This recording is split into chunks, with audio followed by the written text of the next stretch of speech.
Okay, Amanda, I think we have a quorum at this point. So we're going to go ahead and get started as soon as I figure out a couple more of the controls.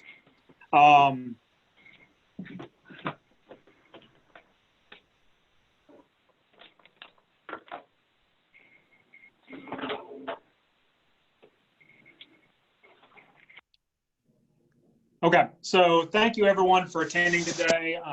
We are about to get started for this TRC call. A couple of things I want to note is I've just muted everyone. Please remain on mute as only TRC members are allowed to speak in these proceedings.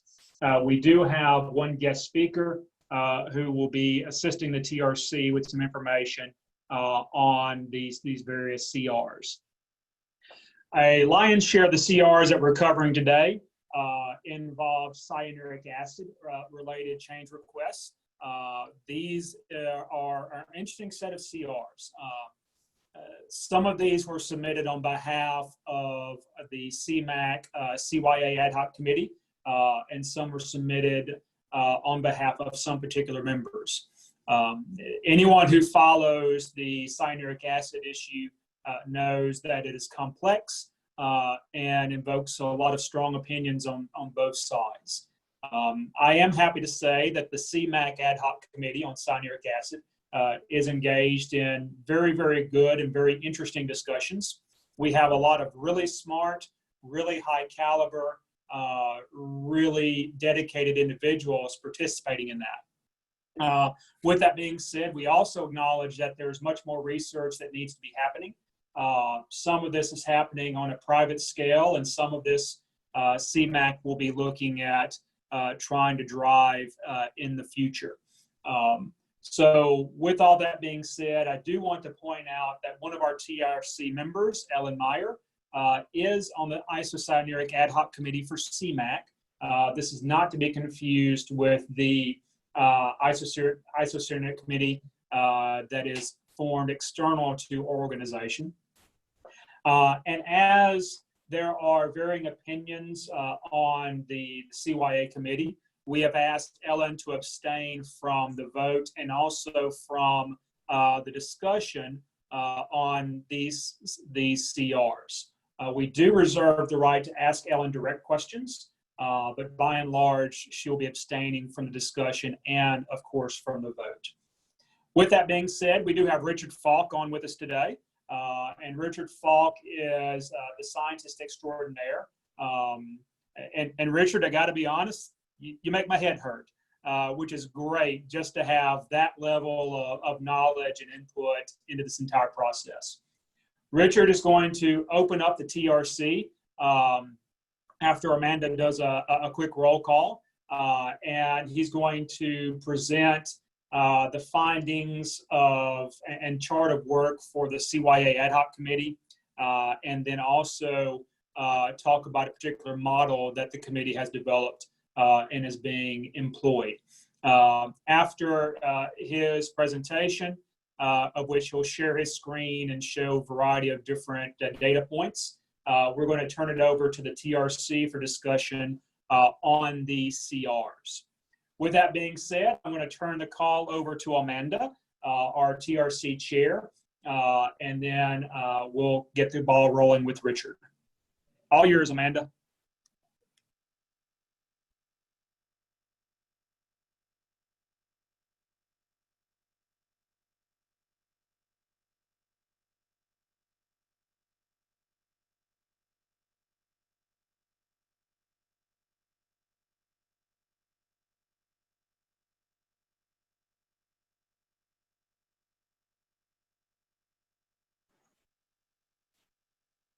Dewey, did you unmute Amanda?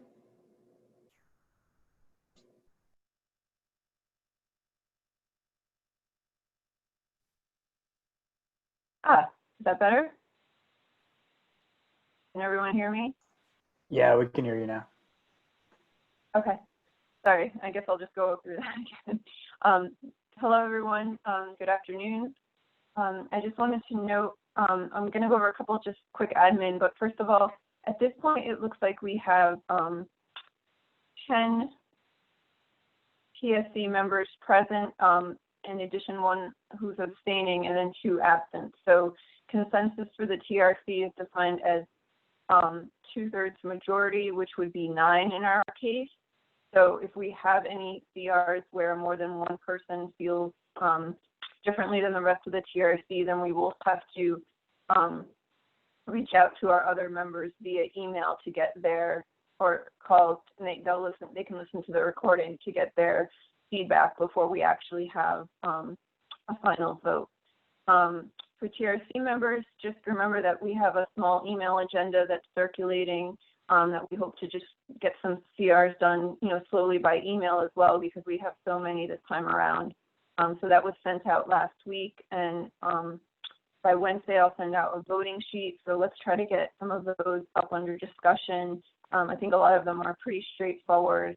And then if this works, then hopefully you can see that on the first page of the Word document agenda I sent out, that there's kind of some CRs that would lend themselves to that we can use for additional rounds. So if people would like to, I know Jason, I think you sent a lot of the summaries today. So I think a lot of those we'll put in that email agenda for the next time around. So if anyone has any questions about that from the TRC, feel free to email me, but hopefully we can use that to get a few more CRs discussed that are non-substantive.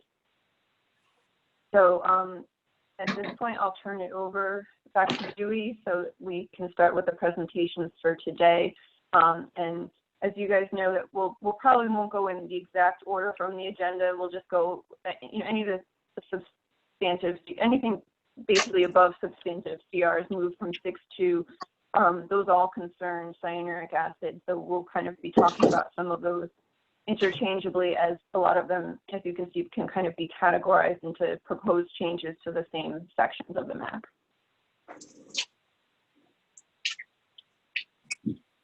Great, thank you, Amanda. Well, without further ado, we're going to switch it over to Richard to where he can open up on the discussion.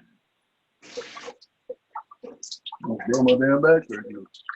Okay, so you can hear me. I've unmuted. Yes. Okay, so I'm going to share my screen. We'll see how, oh, you have to enable the screen sharing for me. Let me know when you have that done.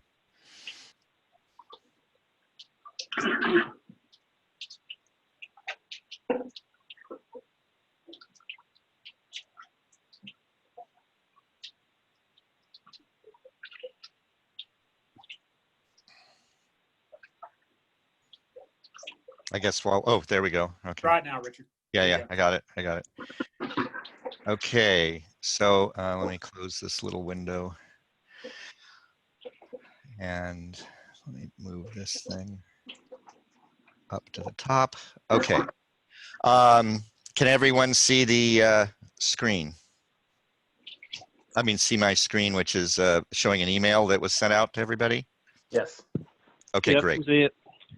So let me tell you just quickly say who I am, and then and what the order I plan to go through things, and to try to be efficient unless you want to do it differently. So so I'm Richard Falk. I'm a member of the excuse me, this Council for the Model Aquatic Health Code Ad Hoc Committee on Cyanuric Stabilizers. But today I'm not the position that I'm in. I am not representing any CR, and I will be careful not to promote, to do pro or con, or promote or not promote or dissuade any particular CR. My purpose here today is just a technical one of technical support with respect to explaining the technical aspects and implications of different CRs, as you'll see, from a, well, as you'll see. Okay, so as a, I'm going to go through this just even if you've read it, but I'll just go through it briefly because it's very important for our background. And if there are questions when I go through this first part, especially like, where we agree and some technical things and so on, and then I'll refer to supporting documentation on only a few of them. If you have questions, what I'd suggest is if you have questions specific to the topic I'm discussing, go ahead and you can, interrupt on that. Dewey, you'll have to manage that with like, they can raise their hand and whatever. So as the moderator, you can deal with that. But I'd suggest holding off questions with respect to the CRs until the second part, when we actually talk about, you know, or when you guys talk about the CRs and when I go over the effects of various CRs. You know, it'll be easier, I think, to separate that. So, so let me start with saying, giving some intro background first on our committee of how did we get here, why is what's going on. So there was a stabilizers ad hoc committee. It was formed to develop guidance on stabilizer levels, appropriate stabilizer levels in use, and to identify key data gaps that should be filled to ensure the future decision making. We developed a model. This is over, it's now been 4 years, I think, since the committee was formed, but it took 3 years from the time we formed till we published our paper in the journal Water, which is linked there in the highlighted section. So we developed a model, chose various input parameters. The ratio was recommended. At that time, we did have one member of the committee leave before the paper before we got to this point. And we had, and then since then, we've had various members support or not support various CRs, as you'll see later, okay? Before and after publishing the paper, members disagreed about the robustness of the model conclusions, and we'll talk about that a little later below here, because that's important context for why there are different CRs and what they mean or what they're trying to accomplish. Since publishing the paper, there's also been additional features and inputs that were made or used in the model. Some of these were known before the paper was published. Some were either not known or were not focused on until afterwards. And there's a disagreement as far as which of these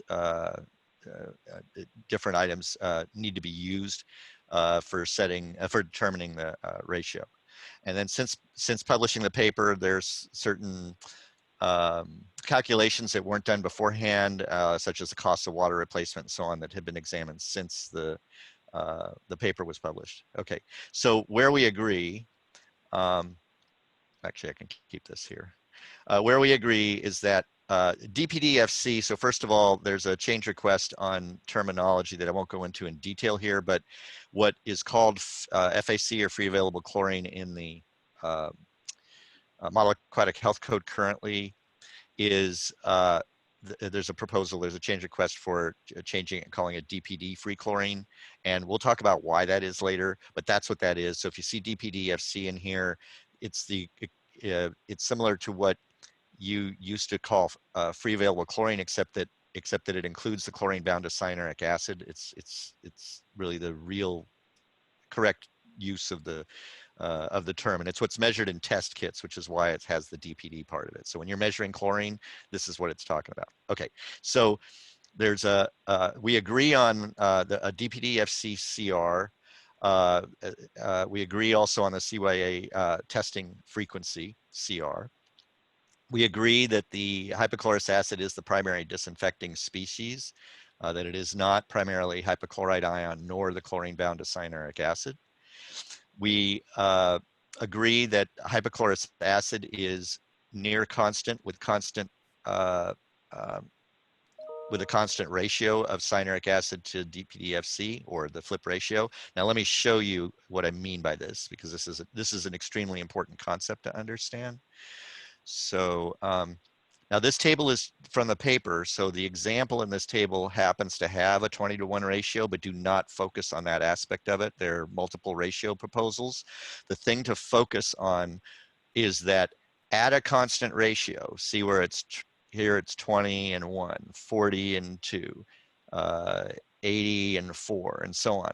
At a constant ratio of CY8 to FC, or if you prefer to think of the ratio the other way, you can flip it around, it doesn't matter, but the proportion is the same throughout. Notice the hypochlorous acid concentration, how consistent it is. In this case, for a 20-to-1 ratio, it happens to be 0.02. If you had a 10-to-1 ratio, it'd be different. If you had a 50-to-1 ratio, it'd be different, and so on. Okay, but the key is constant ratio, has a nearly constant hypochlorous acid concentration. And what the paper was also showing, where there was agreement, was that since hypochlorous acid is a disinfecting species, that also means that the risk is consistent. So if you want consistent risk of gastrointestinal illness from pathogens that are killed by or disinfected by chlorine, then you want to manage by a ratio. Now this is a caveat. This ratio is when there's cyanuric acid present. Obviously, when there's no cyanuric acid at all, you don't have a ratio. You're 0 or dividing by 0 or what have you. So that's separate. So regulation of free chlorine when there's no cyanuric acid is kind of its own thing, and we'll see that later. But when there's cyanuric acid present, you want to manage to a ratio. Okay. Well, I shouldn't say you want to. If you want consistent disinfection in HOCl and consistent risk, then you'll want a constant ratio. Okay, let's go back. Okay, so we also agree that ensuring adequate disinfection, and Dewey, I'm assuming you're managing this. I'm not looking, so if somebody has questions or whatever, you'll just interrupt me. Ensuring adequate disinfection in the presence of cyanuric acid requires control of the ratio. That's kind of basically, I said that already. Okay. The absolute risk, okay, is related to the absolute hypochlorous acid level. The model that we developed is sound, and there's agreement that it's good for relative risk.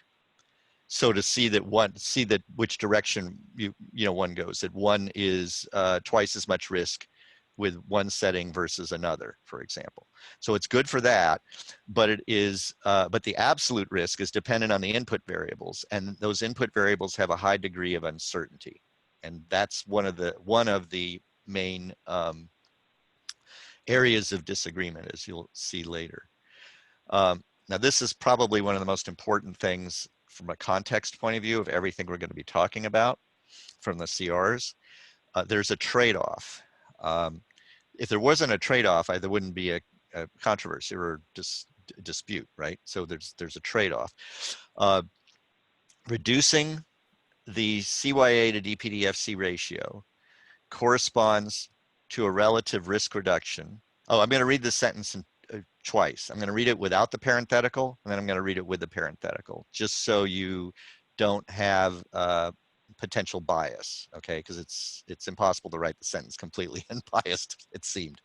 So there's a trade-off. Reducing the CYA DPDFC ratio corresponds to a relative risk reduction with increased costs and operations impact. And now I'm going to reread it again, because that might have some bias, thinking that there is definitely a risk reduction need, okay? So I'll read it again. There is a trade-off. Reducing the CYA DPDFC ratio corresponds to a relative risk reduction, if needed, with increased costs and operations impact that may be potentially significant. Okay, so again, there's disagreement on whether the risk reduction is needed or how significant the cost and operations impact is. Right? So you can think of it going either direction, and in your mind, you need to kind of like not swing one way or the other until we're done with all this and you're in your voting mode, right? Okay.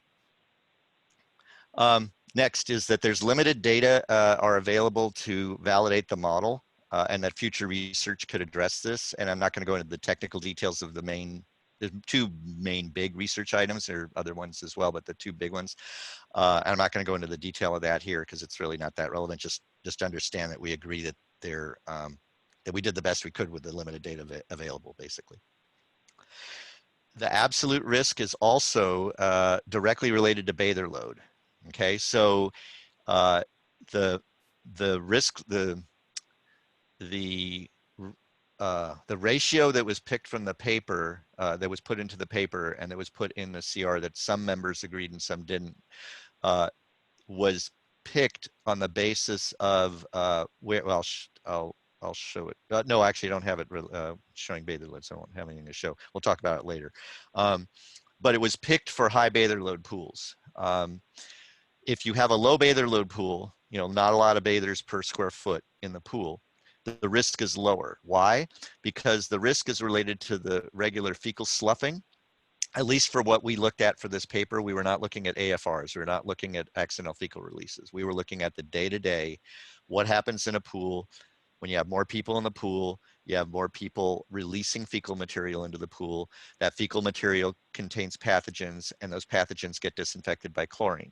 So if you have more people in the pool, you have a greater risk because there's a faster introduction or larger absolute introduction into the pool water volume because you have more people in the pool. Okay, that's core. Next point is annex material on the science of the ratio is currently being developed by the ad hoc committee, and so far we have agreement on those parts of it because we're limiting the discussion in the annex to basically similar to what I'm going to be doing today, just kind of like just the facts, right? Not the disputed items and so on.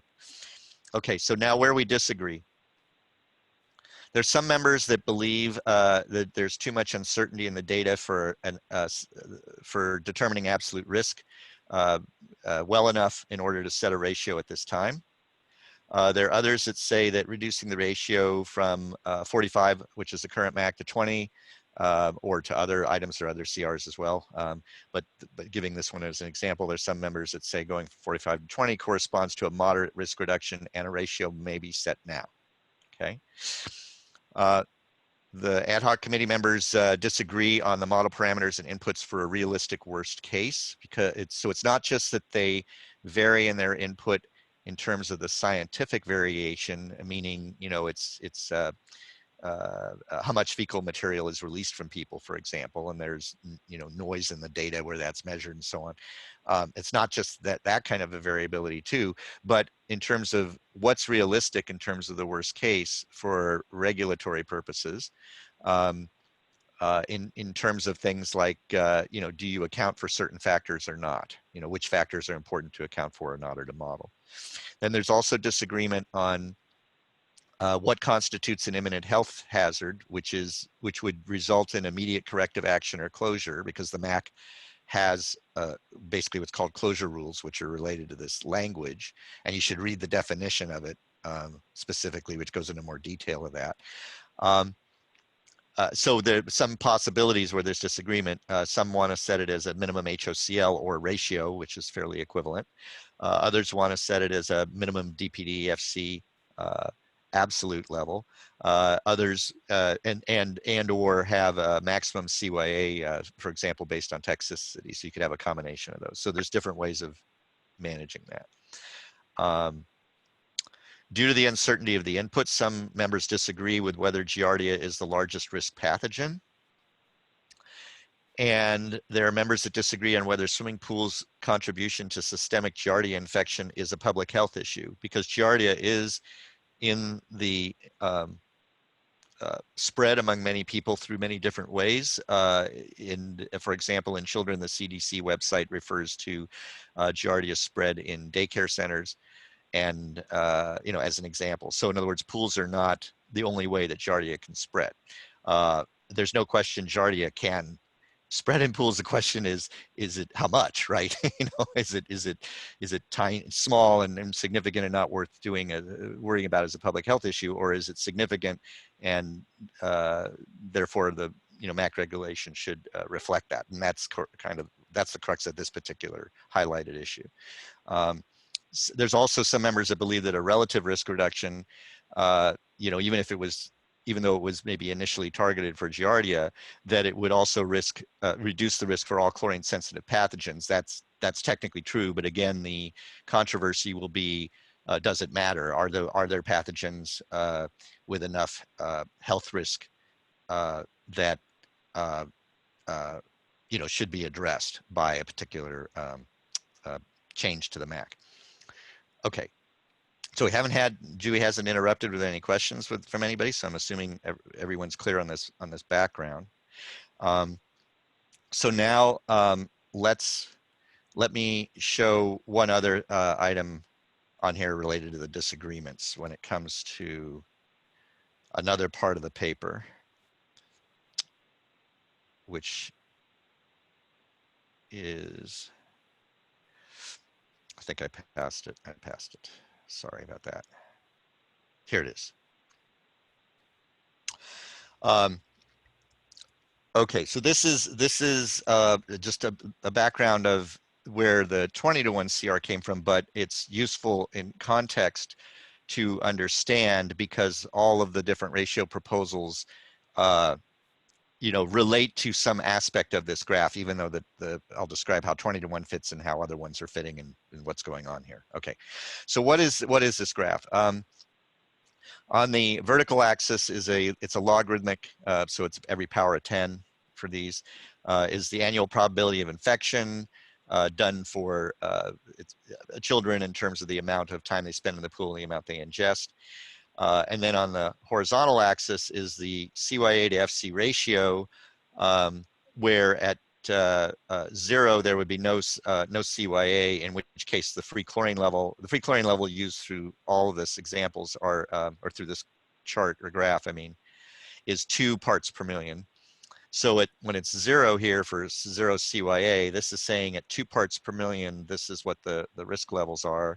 And then if you go all the way to infinity, infinity means that the chlorine level went to 0, basically. So you have an infinite cyanuric acid over chlorine ratio. That's because so the 2 ppm is for 0 to 45, and then it jumps to for chlorine, and then we just show, well, what happens if you have no chlorine in here? Or equivalently had an infinite amount of cyanuric acid, which of course you can't have because it'll precipitate, but that's what we wanted to show.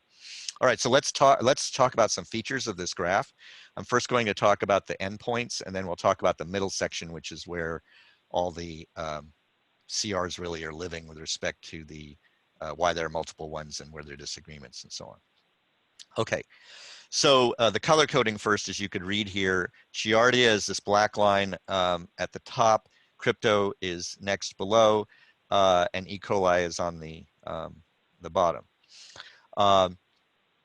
The dotted lines, this one is a drinking water limit line from the EPA in terms of annual risk tolerance. And this other bigger dashed one is for untreated recreational water. So think of things like beaches, for example. And that's the tolerance level for annual rate of infection from the EPA for that. So that latter one is the EPA limit that was used as a kind of a guidepost, so to speak, of what would be considered to be acceptable risk. And there may be disagreement about that, but there wasn't much else external to look at other than these two. So we'll talk about this middle section in a second. So what this shows is that if you don't have any cyanuric acid in the water, then the hypochlorous acid level is quite high, and you'll see that a little later when we get to a spreadsheet that I'll show you when we talk about the CRs. And the result of that is that the risks get pulled way down, order of magnitude, or at least more than an order of magnitude. And then for E. coli, it goes off the chart. E. coli was already low, and it just goes off. At the other extreme, if you don't use any chlorine at all in the pool, okay, E. coli jumps significantly higher, and that's because E. coli is the easiest to kill of the pathogens. So if you don't have any chlorine at all, it just goes from being easy to kill, so it's you're killing a lot of it and easy to get down here, to whoops, now it's just getting killed essentially by die-off, which is much slower. And we'll talk about other things, other ways things can get killed too. But you can see it jumps up. Now it doesn't jump up as high as this one, but E. coli is one of those pathogens that is it can kill you. So it's got a more of a disease burden. So this is one of the reasons why you really need chlorine in the pool, is really to manage pathogens like that and have them be much lower risk.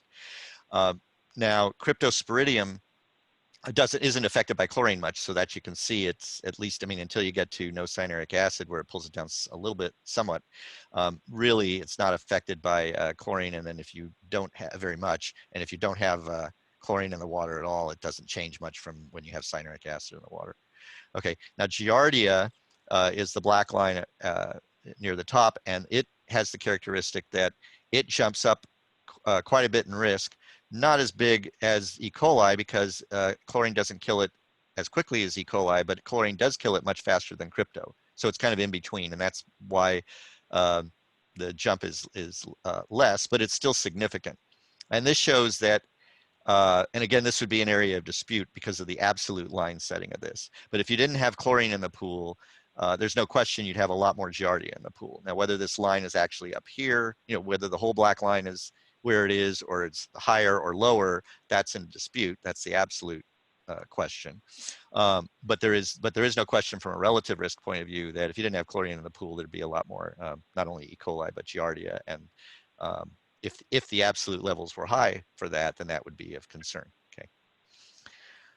All right, so now let's talk about this contentious middle level. And this is the core of the what's going on with the CRs.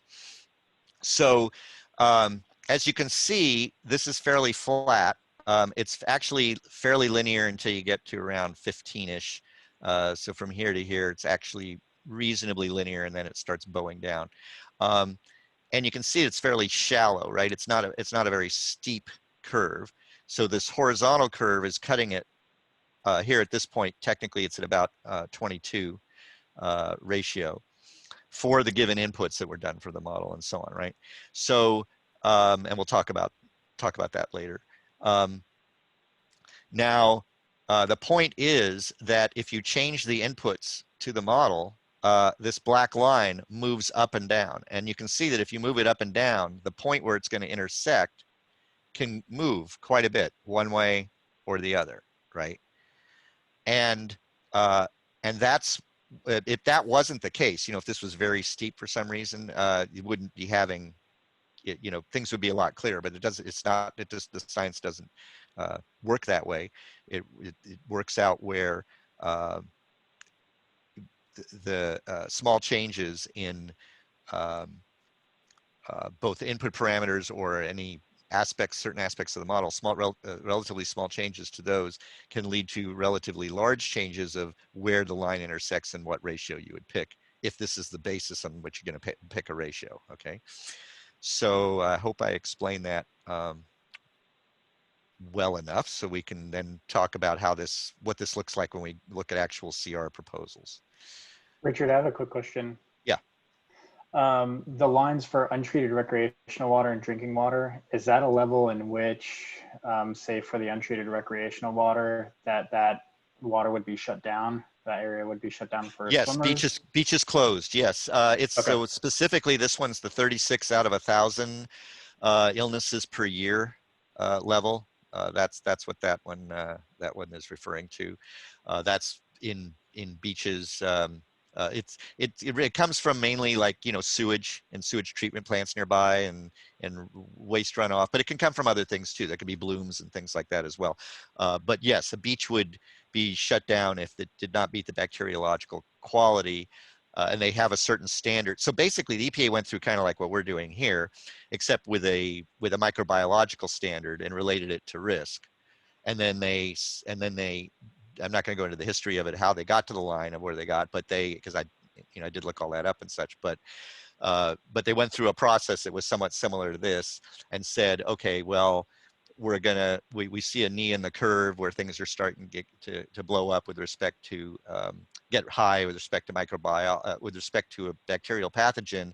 So we'll draw a line here, and then historically it's just been kind of accepted, right? In other words, nobody complained seriously one side or the other enough for the EPA to make a change, and that's where it's been at, and it's 36 out of 1,000 per year. That helps.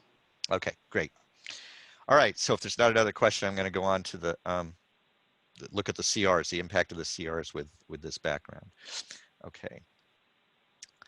So I have a spreadsheet that I put together, and I want to thank various people in our the committee that I was sending it out to along with Dewey to because I made a few small errors that I corrected for this. So I apologize if there's still any errors left in it, but I'm hopeful that there aren't. And certainly there's nothing huge because the net of it, as you'll see, things kind of line up and make sense as far as how it operates. So the way this spreadsheet works, And I'm going to focus on this tab of the spreadsheet that I did for James. I also did a pH one, but we're going to focus on disinfection here. And if he wants to use the other part of it, we can do that when we talk about pH separately. If I may not even be involved with that, I don't know. So, but let's talk about the minimum DPDFC versus CYA tab. So the way this works, let's talk about a couple of the notes here, just as caveated. Okay, in order to make this kind of a fast, easy, calculatable thing, I had to make approximations.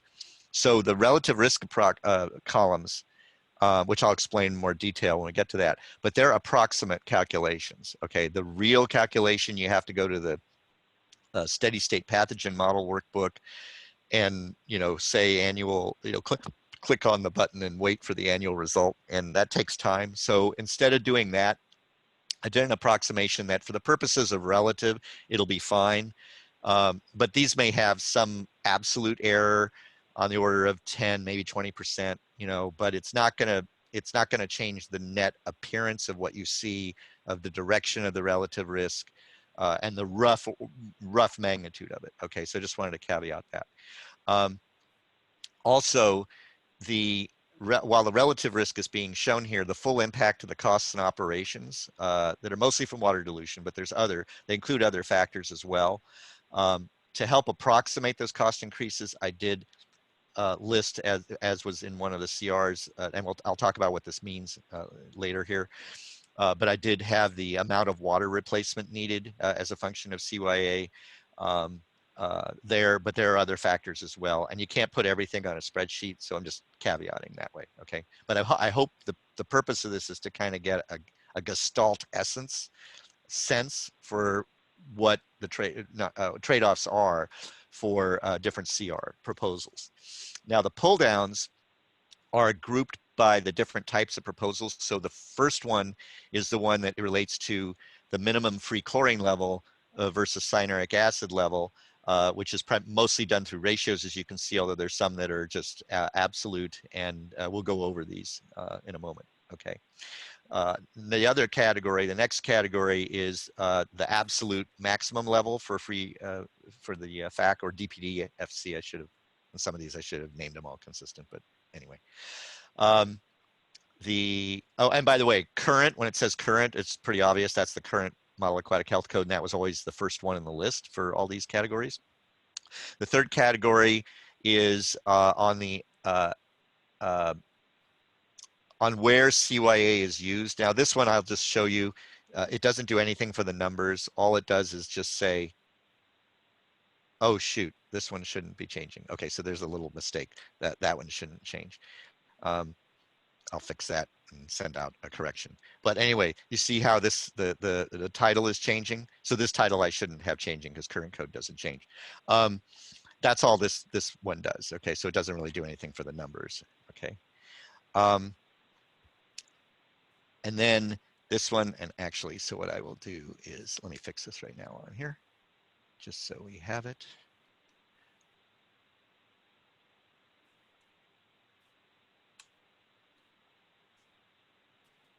Sorry. 100%. Okay, so let's just test that to make sure that works. So when I send it out, it'll be okay. Yep, okay. Let me save it. So we'll. All right, now this next category is the absolute maximum level of CYA, different settings for that. And the last one is the closure rule. There are different rules for closure.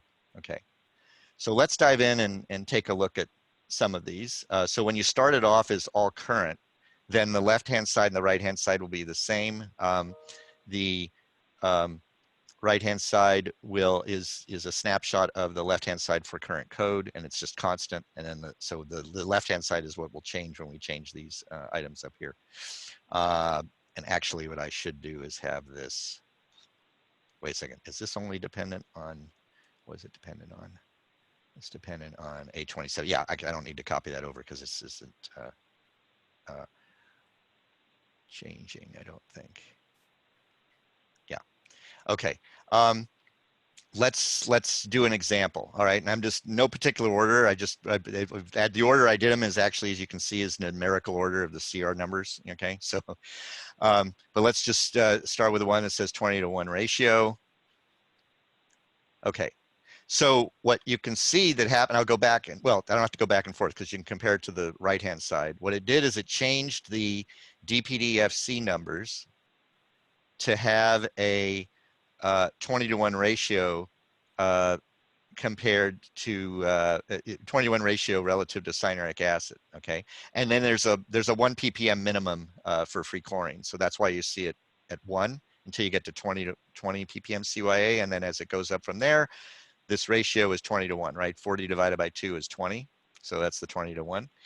So that's the straightforward part. Okay, and then I have here an approximate relative risk.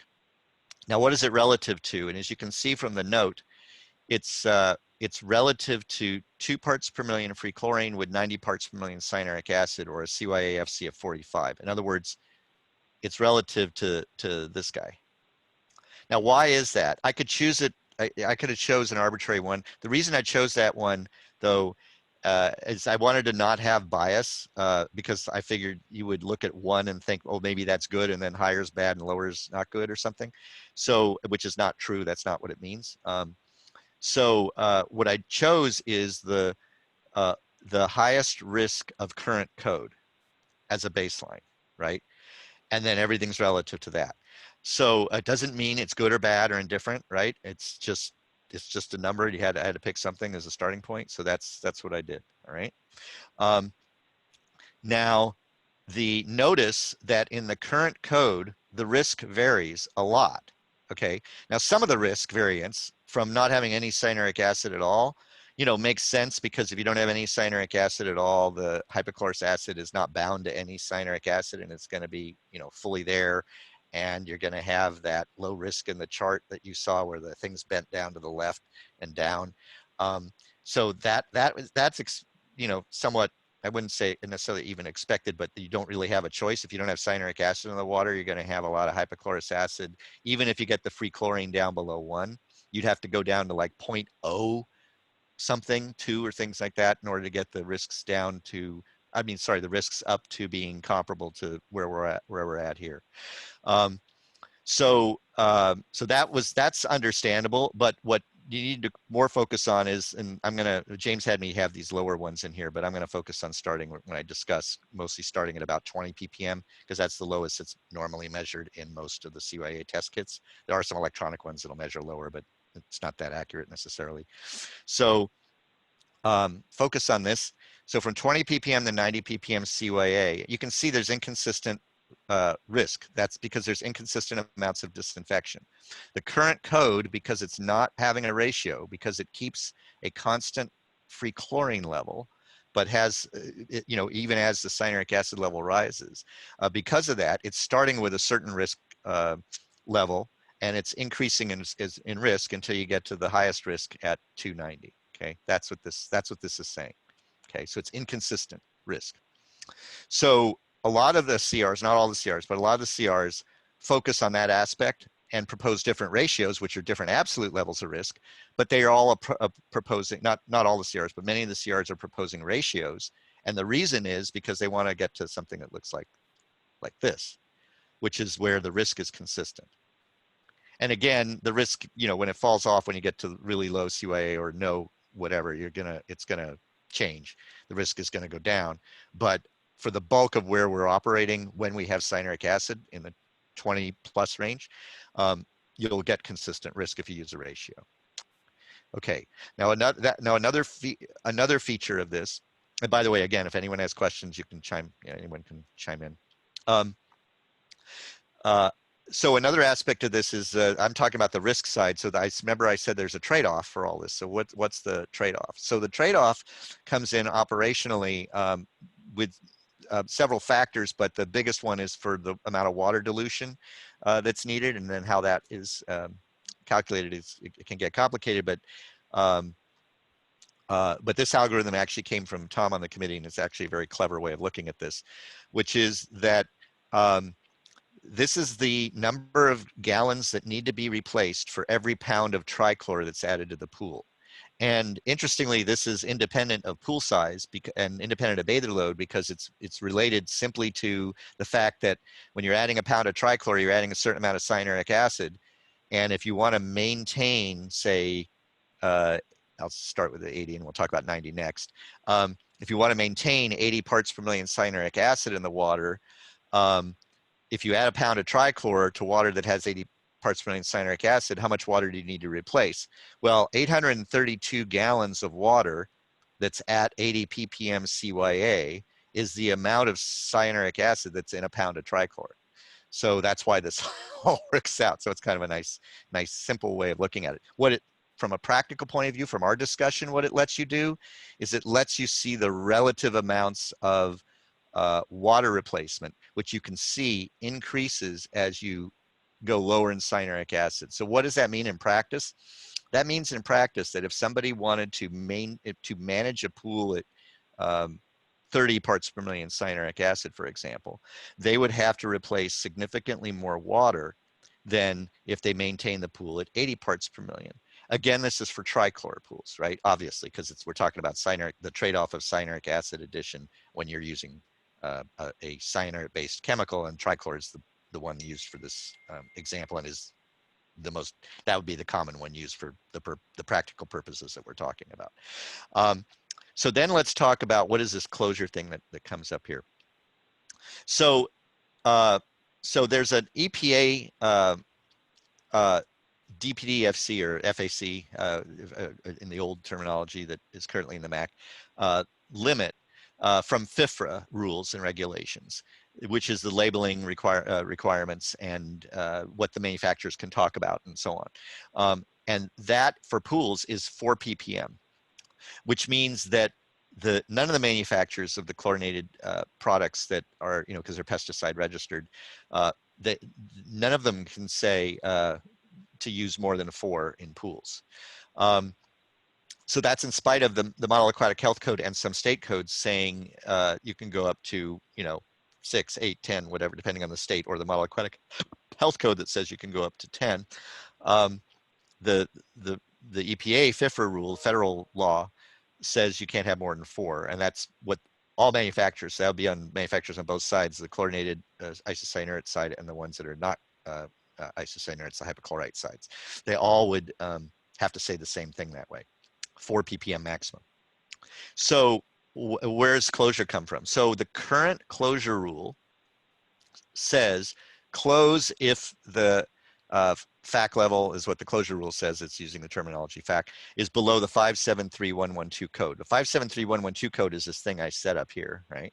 So that's that 20 to 1. And so what I did is I put a red closure wherever the DPDFC number was more than 4, okay?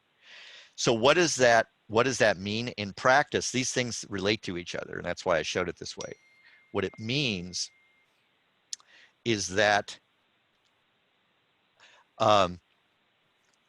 you will have to close if you are following the 4 ppm regulation, then you would have to close the pool, and sounds like I'm going to need to go faster, so I will do that.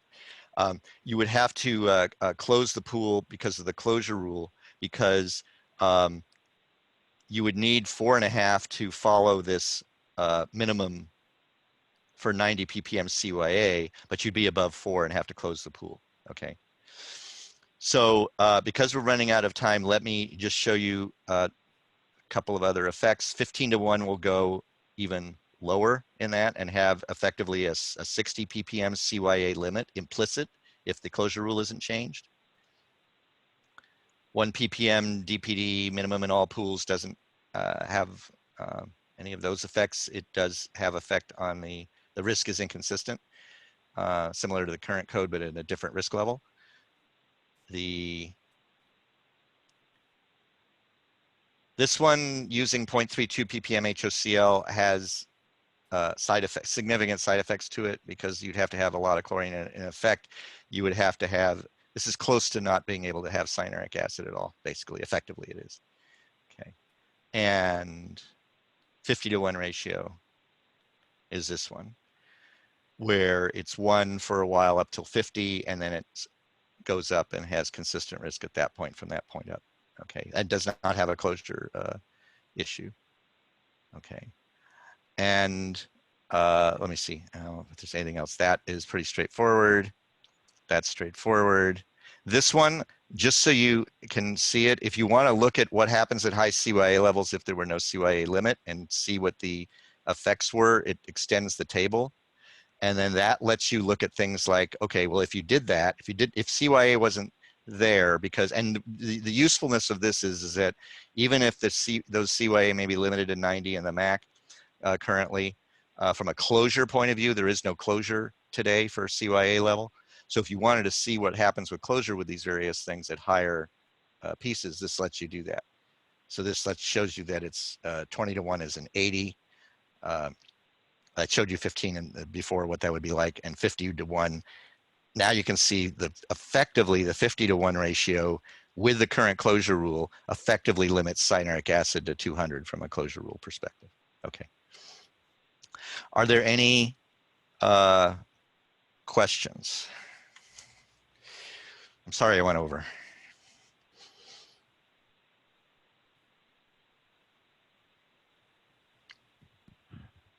Richard, this is Kevin Boyer. I have a quick question about the terminology DPD-FC. If I understood what you said in layman's terms, basically right now what we refer to as FAC is in actuality DPD-FC.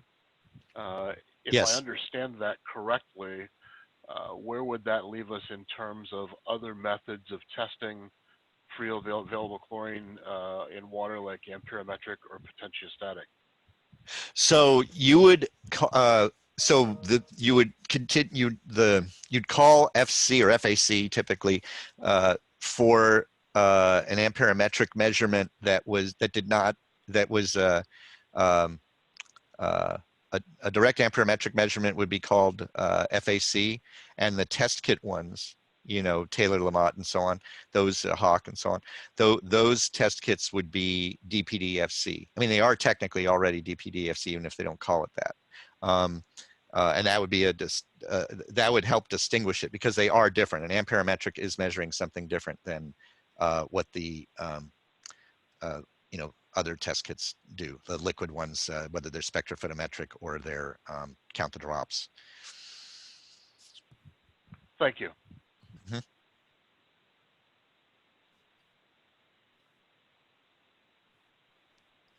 Any other questions?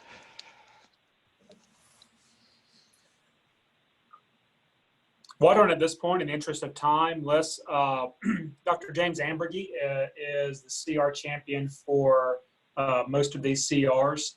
So let's also turn it over to James for his discussion on these CYA-related CRs. And Richard, if you would, just make yourself available for future questions from the TRC. No problem. James, do you want me to stop sharing, or are you going to refer to anything that I need to have up? No, I think I'm good. Thanks, Richard. That was a great introduction to a complicated topic and set of CRs. Dewey, can you share the document that I sent out, or let me share screen or something so we can Let's have you share it, James.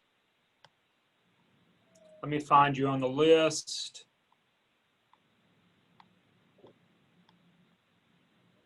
And this is Amanda. Real quick, I did omit one related CR that for imminent health hazard that was related. I had scheduled it for a different agenda. I didn't realize when I was sorting them all that it was also had set an imminent health hazard limit. So 6631-0003, I've moved that from the June 22nd agenda to today so that we can discuss it along with the other two CRs that deal with imminent health hazards and CYA and free chlorine levels.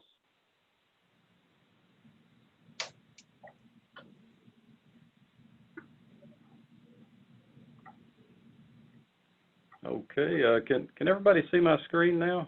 Do I need to change the size of it or anything? You're good. Okay. So, let me just kind of go page by page through this, and you should already have a copy of this, and I've only made one change since I sent it out, and I'll talk about that when I get there. But there's 18 CRs that are kind of in groups. The first two are just definitions, and they're pretty straightforward. But the groups that come after it really fall into 5 main topics of discussion that we'll talk about on page 2. If you look at the bottom of this page, you can see that there's feedback in this document that we'll be looking at, and that is, I'll tell you what vote I think you should make on each. I'll also tell you what the TSC recommended and their comments. I'll also go over the public comments. But this is a typical format. I usually make a yes or no vote. The TSC normally says no, and they normally cite frustration because there were so many different CRs, and I can certainly share their frustration. The public comments are typically 1 in favor, 1 against. Biolab was very commonly against, and sometimes they've got 5 against, but that's just the common format of this. If we go to page 2, you can see that the 5 topics are, do we have a ratio or not, is topic number 1. And I think everybody agrees that the science of a ratio is good. The real question is, what ratio should we choose? And, there's multiple different options that we'll talk about. The second question is, should we ban cyanuric acid in indoor swimming pools, or lift the ban on all types of aquatic venues like hot tubs and therapy pools? The third issue is, should we impose a CYA limit that's different than what we have now, or should we increase it or remove it entirely? The fourth question is, what's the testing interval? Should it be daily, weekly, or every 2 weeks? And the fifth is just a closure issue. Should we close based on toxicity, or should we close based on exceeding the maximum CYA limit? So those are the 5 things that we're trying to figure out today. I'm currently at 7 in favor and 11 against, and I've changed this vote here on banning this for indoor aquatic venues. And there's 2 sides to this, and we'll talk about it in more detail later. But that's kind of what I'm thinking, is that we definitely need a ratio. This is probably the most moderate ratio that's available, that we probably shouldn't ban in any additional facilities, that the CYA limit probably shouldn't change, that the testing interval should probably be weekly, which seemed to be pretty well agreed upon within the ad hoc committee. And last, that we should leave the closure level where it is, and close when we exceed that level, consistent with other states. So that's kind of what I'm thinking. The first 2 things we'll talk about are just definitions, and they should be pretty quick and simple to vote on. So number 1 here, the definition of chlorine. This is just defining that DPD-FC that Richard was talking about. And what we're trying to do here is we're trying to say that if you just go by free available chlorine, you can't regulate stabilized and unstabilized pools the same way, because the DPD-FC includes the actual available chlorine and the cyanurate bound chlorine, and that definition is not clearly laid out in the MAC at this point. Now, there is some controversy even about this definition, because some people think that maybe you should, instead of defining this new term, you should redefine free available chlorine or something like that. I mean, there are other ways to do it, but my vote is yes, because I think this is one way that is effective, and I don't see any real reason to delay having this definition, because without it, we really can't do most of the other change requests. If there's any comments or discussion on that, feel free to chime in. And we've got Richard standing by for questions, just in case you've got a Richard question. You know, Richard is really an expert on this topic, and I'm, you know, I understand it, but I'm not an expert, but I am familiar with these CRs.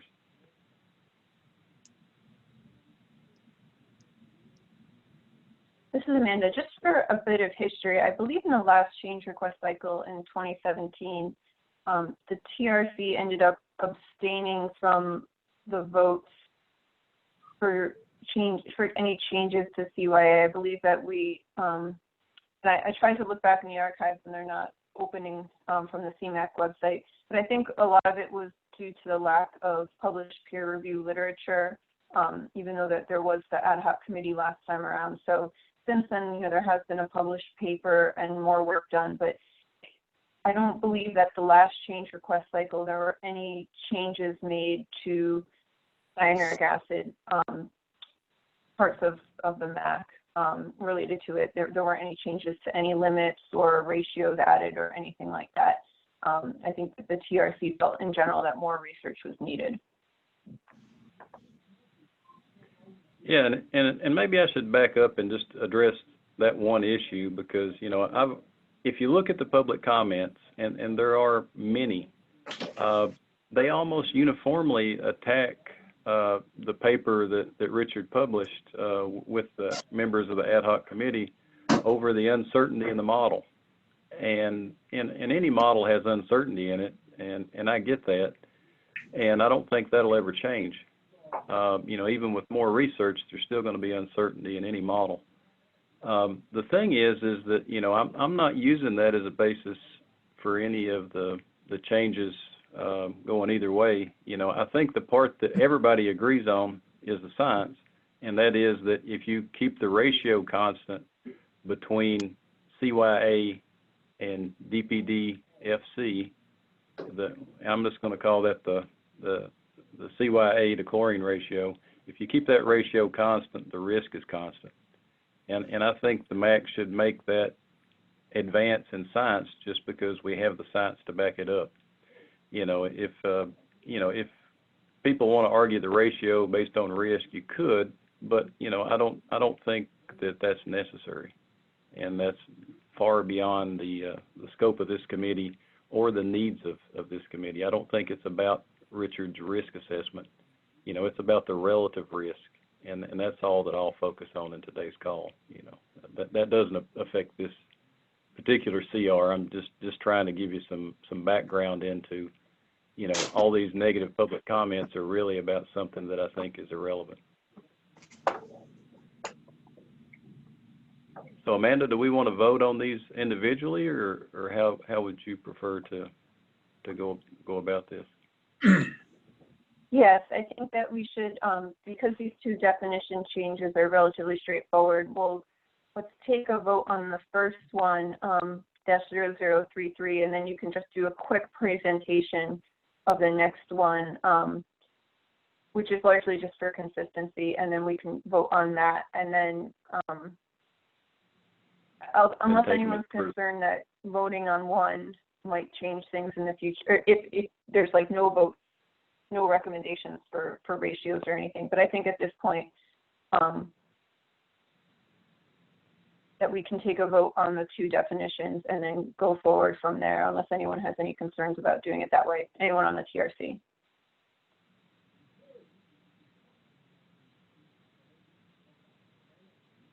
Okay. So what I'm going to do, because it's important for consensus, it appears that, let me just count up the number of TRC members, make sure everyone's still on.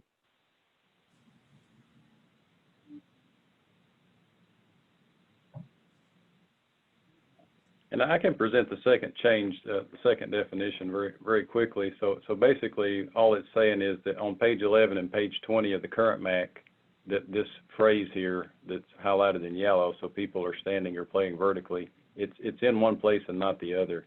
And the change is just to add it to the page 11 where it's currently missing. And it really just makes it consistent. It doesn't change anything at all. Yeah, that I if it hadn't been part of the submittal, if the submitter, if it hadn't been like part of the ad hoc committee, it probably would have been a consent agenda CR. But I just wanted to keep it included with everything else. Sure. Okay, so it looks like we have 10 members present right now, excluding Ellen, and she's abstaining. So if we have more than one person recommending against, we'll have to move to get feedback from additional members not present. But so for change request 3.2-0033, to add the definition for combined available chlorine, cyanurate bound available chlorine, DPD free chlorine, total available chlorine. Does anyone recommend a no vote on this CR?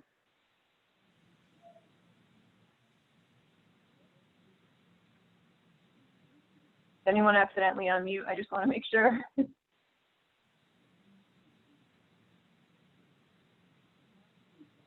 Okay, so I'll note that the TRC is recommending a yes vote on this CR 32-0033. So for 3.2-0034, this is just adding some additional language to the agitated water definition to make it consistent with where it appears later on in the definition section. Does anyone recommend a no vote on this CR?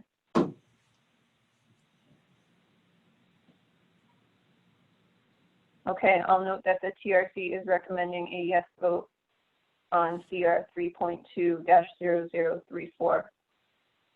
So I think, James, for the next several, as you divide it up, I think we should weigh the similar ones together so that we can assess the different options. And obviously we can vote for nothing. We obviously have to pick one if there's different ones. But we can also, there's the option to just recommend no for everything. So, but I think we should discuss. So I guess let's first go, it makes sense first to start with the ratios for cyanuric acid to DPD FC. Hey, Amanda, just a suggestion. Let's bring Richard back on and just let him, because we have a couple of different ratios, and that was Richard's presentation was well thought out with a lot of info.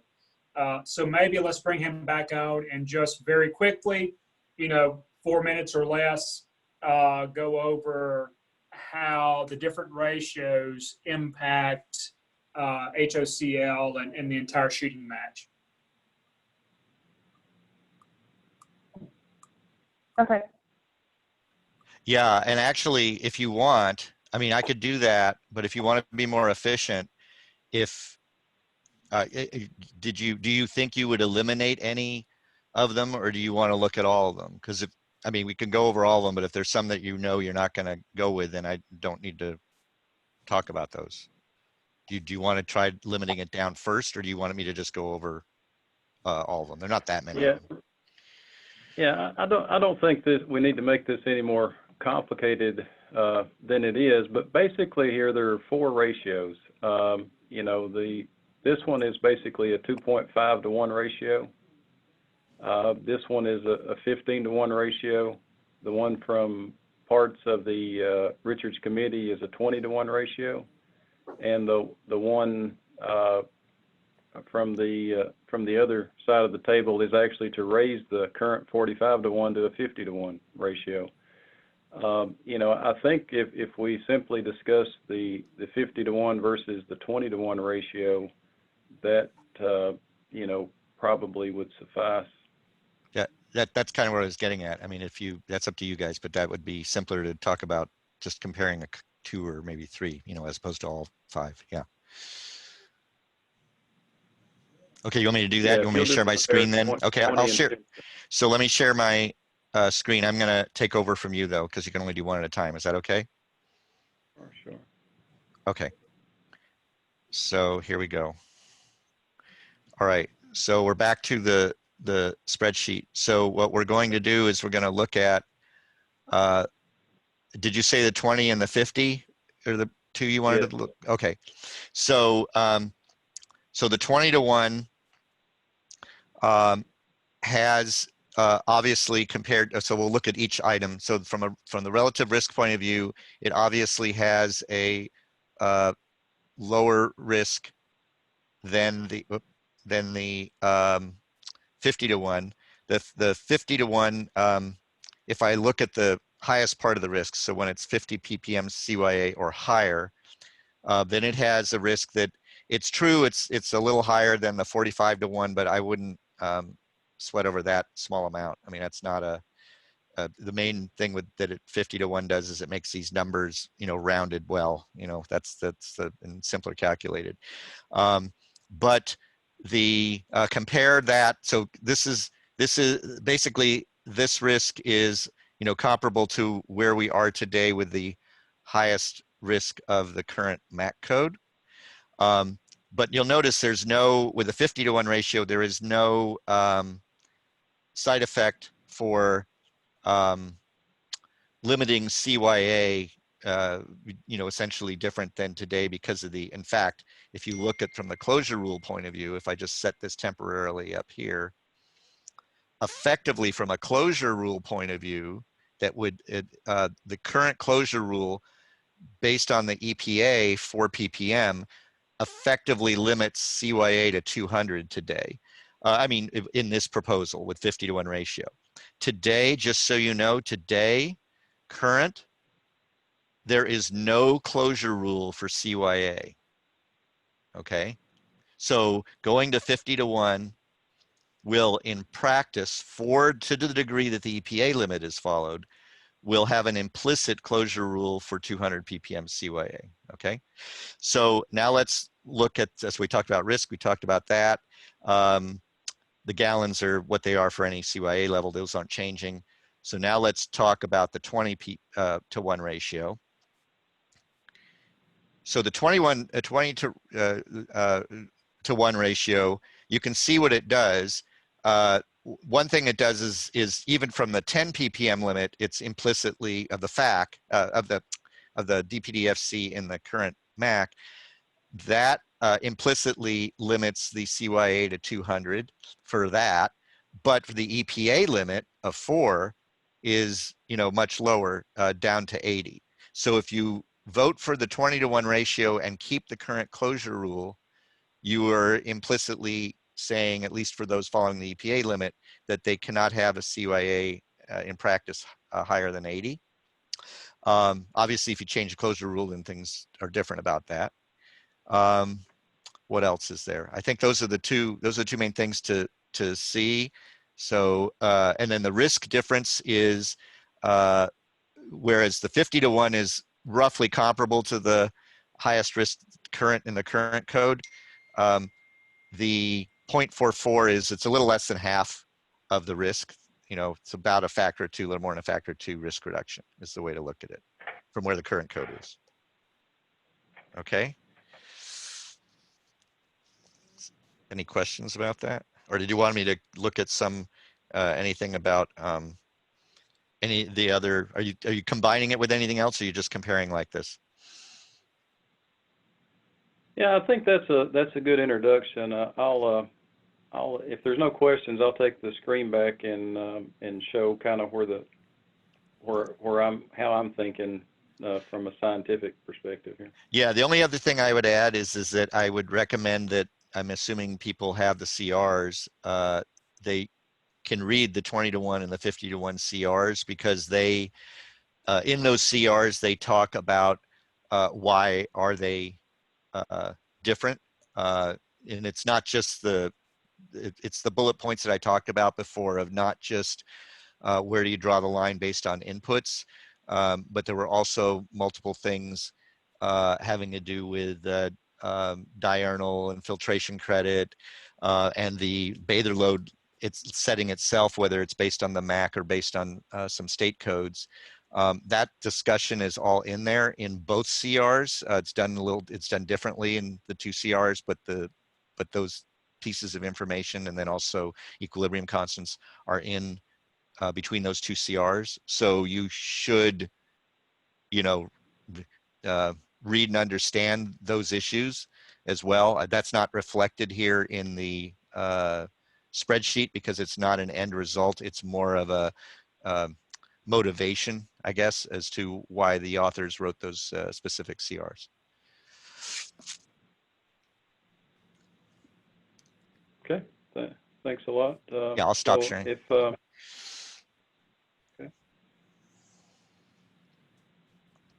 So I'll start sharing. If we look at where the current code is on this spreadsheet, tell me if you can't see this, but I'll assume that you can. The current MAC recommendations vary from a ratio of 10:1 to 45:1. So based on the current free chlorine, which is 2, which is proposed to be changed to 1 in these CRs, and the current CYE levels, the current MAC has a ratio of 10:1 on the low end and 45:1 on the high end. So if we talk about the 50:1 as being roughly equivalent to this one, even though it's slightly higher, basically it's taking the worst case scenario and then making it the standard practice based on the ratio. Because right now there is no ratio requirement. It's simply a minimum chlorine, a maximum CYA, and you can operate anywhere between 10:1 and 45:1. And the 50:1 proposal, in my view, is taking the worst case scenario and making it standard. And I think if we're going to take a scenario and make it standard, it probably doesn't have to be the best case scenario, but it probably shouldn't be the worst. And I would think that somewhere in here would be a middle ground, and that's why I'm in favor of the 20:1 proposal. I look closely at this 25:1, even though it's not been proposed, and it creates issues that Richard was talking about there. If you have 4 milligrams per liter of chlorine, that would say you could go up to 100 on CYA, but the MAC limit is 90. And so it doesn't really fit very well. So I think there's a lot of reasons that the 20:1 makes a lot of sense. There are a couple lower proposals, but I think the water use aspect of those is maybe cost prohibitive, and there is one higher proposal, which seems to just kind of make pools less safe from having a higher ratio and B, more flexibility to move away from where the current MAC is. So and then it makes that higher risk now a uniform risk because of the ratio. I'll shut up there and see if there are any questions before we kind of maybe look at one of these individually. James, is the main drawback from using the 15:1 ratio the water replacement? Yeah, I think that really the main issue is water replacement. The risk is roughly, and I should probably make that clear up front. At a 20:1 ratio, and Richard, correct me if I'm wrong here, but at a 20:1 ratio, basically the risk is about 20 times higher than a no CYA pool. So if you take the same conditions without CYA and then you add a 20:1 ratio, the risk goes up 20-fold, right? Yeah, roughly. I mean, the exact number is not exactly that, but the rough rule of thumb, that is correct. But again, you got to keep in mind that the absolute level of risk is what is, being questioned, and as to where to set that, and where the, where it's not just from the model point of view, but from, field data point of view and outbreaks and so on that are seem to be related to AFRs and not to the regular fecal sloughing. So I'm only talking about relative. Yeah, relative. Relative. You're correct. Relative, but I mean, if a way of looking at it is that if there isn't any CYA in the water and you don't have anything but very, very small FC levels, you may have more chlorine than needed for a particular risk line, that's drawn. And then there's the other side, which we have that the committee has not gone into yet, which is that when you get into higher HOCl levels, there may be negative side effects, but we didn't talk about that today at all because we haven't covered that yet, but we will be looking at that over the next year or two. So that's the other aspect. But you're correct. Yeah, the relative to no CYA at all, there's about a 20-to-1 difference. But that's just a relative And with thing. the And what's 50 to important 1 is the absolute. ratio, the risk would be about 50 times higher. Yeah, but the way to relative risk. yeah, but if the right, but if you're comparing 50 to 20, it's not quite 2.5 because of the way it works out with the risk curve and stuff, but it's more than 2. It's like 2.2 or something. Yeah, the 20 has lower relative risk, but again, the dispute isn't about relative risk. The dispute is about whether that absolute risk is necessary relative to the other side of the trade-off. Remember, that trade-off is the whole key to the whole thing. The other side of the trade-off is operationally, if you go to the 20-to-1, depending on what you do with the closure rule, you end up effectively having CYA limited at 80 ppm, not 90. And from today's closure rule, it's not essentially limited. But even from 80 to 90, look at the difference there from 739 to 832 water replacement. So that's where the counter arguments are. They're coming from that, and they're coming from where do you draw the line in an absolute sense, right? That's where the disputes are. Absolutely. So thanks for the clarification. But yeah, we're talking about do we make the maximum possible risk under the current MAC now the standard uniform risk, or do we go with a minimum or a lower number, or do we go somewhere in the middle, or do we not make any change at all and just keep this current fluctuating ratio that can go from 10 to 1 to 45 to 1? Well, So, I mean, all those are viable options. My next question, though, is for Amanda. As far as like how these are voted on, are we effectively voting to choose one ratio that we're recommending for the MAC, or do we need to vote on each of these CRs based on their own merits? And does that get decided later on? Because, I mean, a 20-to-1 ratio and a 15-to-1 ratio, in some respects, is kind of splitting hairs to me.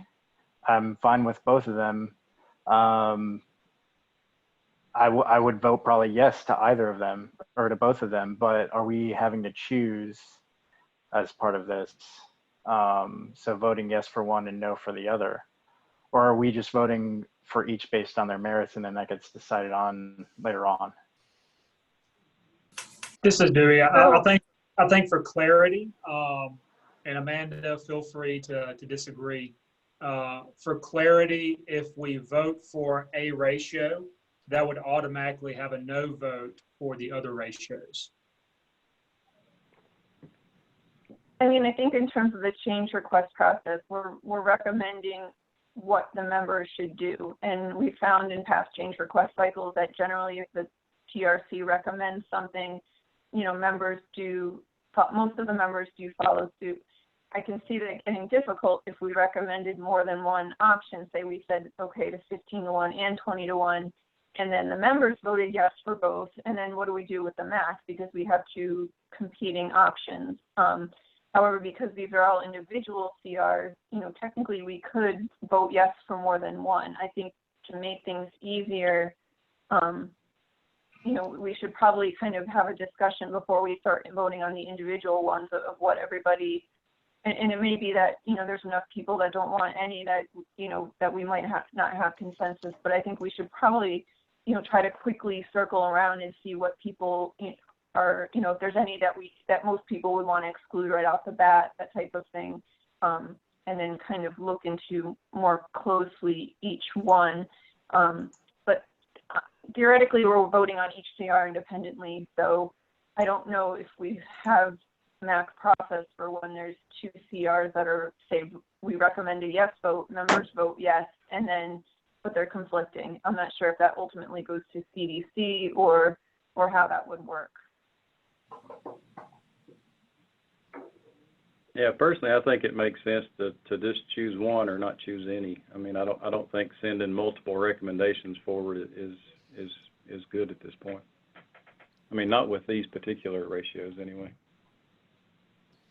James, Yeah, I agree. I think there's one point on the risk part too that Tom sent out in the chat, which is true, which is remember that these CRs are setting minimum DPDFC levels, so they are you can have more up to the maximum DPDFC allowed, which would either be the EPA 4 limit or the MAC 10 limit, depending on what you're following.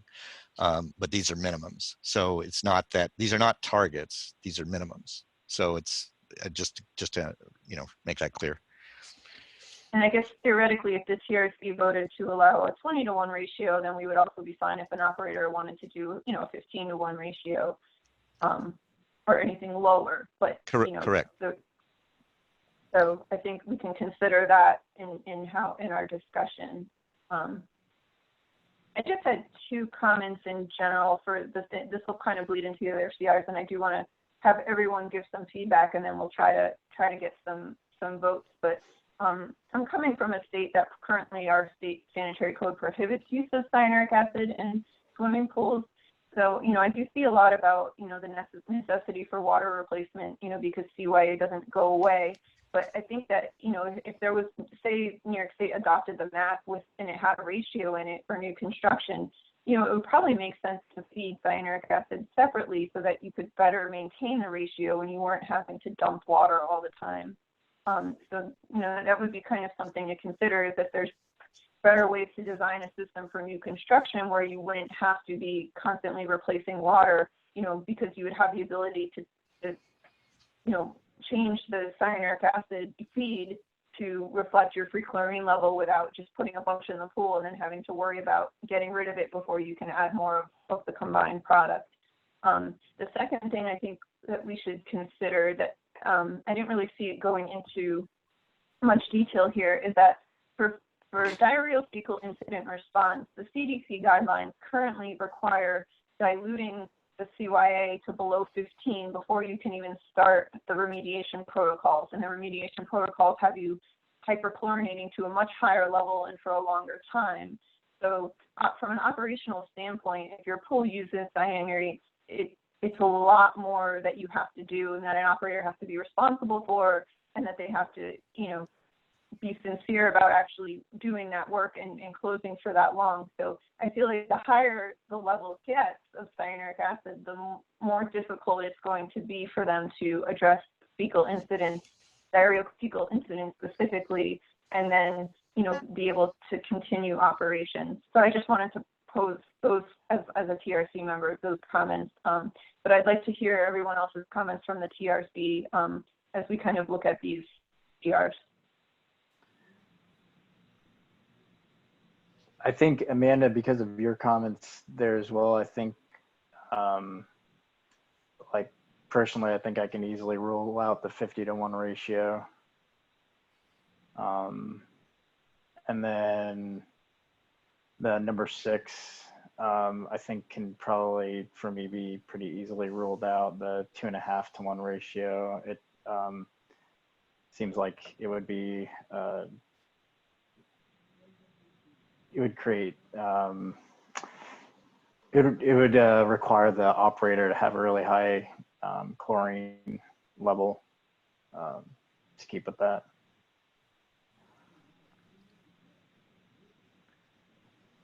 And I will just say that, most pools probably aren't going to deal with this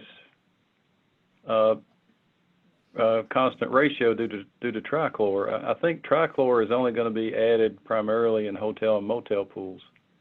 Most MAC pools are going to be larger venues where, like Amanda said, they're going to control this independently by adding CYA independent in a way that doesn't keep accumulating. See, the thing with trichlor is it packages CYA with the actual chlorine, and by doing so, it constantly increases the CYA level. And it's that constantly increasing CYA level that's causing the issue. And the more CYA to chlorine you have, the less effective the chlorine is. And so that's why there's limits on this, and that's why the ratio actually, you know, kind of irons out some of that. But really, due to the fecal response, it becomes increasingly difficult to do anything, because if you were at 30 parts per million and you had to get it down to 15, you'd have to drain half the pool. And so to do a CDC fecal response, you know, it's not in a lot of facilities' best interest to operate at these high CYA levels. But a hotel or motel may just drain the whole pool anyway, and they may benefit from having the ability to go to these higher CYA levels. We just need to kind of, you know, be cautious about how high we let them be, you know, in terms of, you know, the higher they are, the more risk is involved. James, I have a question, because when I did all this analysis or the spreadsheets and all that, I was assuming that because of the Model Aquatic Health Code being a health code, that the focus was on the health side. So other than the counter argument part for the water replacement part, I did not go into the analysis on an operations side, you know, like for an operations code, which would be a different thing, or operations training.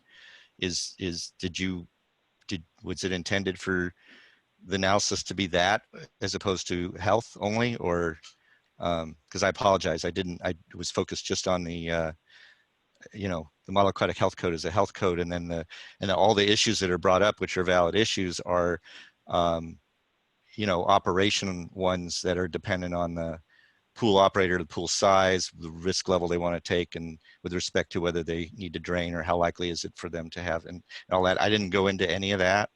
So I apologize, I didn't do that. Was required? Well, I mean, I think we have to consider the operational impact of this, but I don't think it's the driver necessarily, because people can choose to add trichlor and dump water, or they can choose to add CYA independently, like Amanda was saying, and not dump the water. So, you know, I don't think this is an issue for everybody. We just need to have, I think, regulations in place. So if you want to add the trichlor and dump the water, you can, and still try to keep it safe. Okay. And I think also from a public health perspective, you know, we're not so worried about the responsible operators who are educated and know what they're doing. We're worried about, you know, people who use a stabilized product and it builds up and they don't really monitor for it or test for it. And then if they had a fecal incident, you know, they might not be inclined to do much anyway, but we want them to be willing to. So, you know, we're kind of trying to protect against worst case scenario where, you know, we want to give good operators as much flexibility as we can, but we also want to, you know, at some point say, okay, this is the acceptable risk as we've been talking about, and we don't, you know, we need to make sure that, you know, people that we kind of put in some engineering controls on their operation so that, you know, if things are going to be too much risk, that they just, you know, they're not able to do those. You know, there's lots of different ways we do that, you know, pool slope, things like that. Where, you know, there's a certain risk at a certain point, and, you know, we look at that. Yeah, this is Jason. In the field, we are definitely seeing the majority of issues with water quality in the hotel, motel, you know, smaller semi-public pool environment or limited use pools is where we are seeing the biggest issue. And they've had two, I'm going to call them excuses for quite some time, which is the cost of the equipment to do something other than trichlor, because trichlor is cheap and then easy to get, or you know, the other reason is that it's hard to get something else in their area, whether that be cal hypo or sodium hypochlorite. But those two excuses are really going out the window, because you can feed cal hypo fairly inexpensive now. And you've always been able to, for the most part, feed sodium hypochlorite inexpensively. It was just a quality issue regarding sodium hypo. So it gives them two choices, or three choices. One, you know, go to sodium if you can, then go to cal hypo, which is, price of that equipment has come down drastically with the new technology that's out for these smaller venue pools. and or drain your water. And those are simply the only questions. For us to be up at a 50 and, you know, at 40 or 50 times the risk, you know, combined over having zero CYA in the pool, I think that's just crazy. We need to be really focusing in on the health aspect of this, my opinion. This is Kevin Boyer, and I agree with what I'm hearing here. I support the 20-to-1 ratio. I've been following this issue now for, I think, close to 20 years, and I want to thank Richard and the rest of the ad hoc committee for really bringing this to the forefront, because I'm very happy to see this where it's at today. Thank you.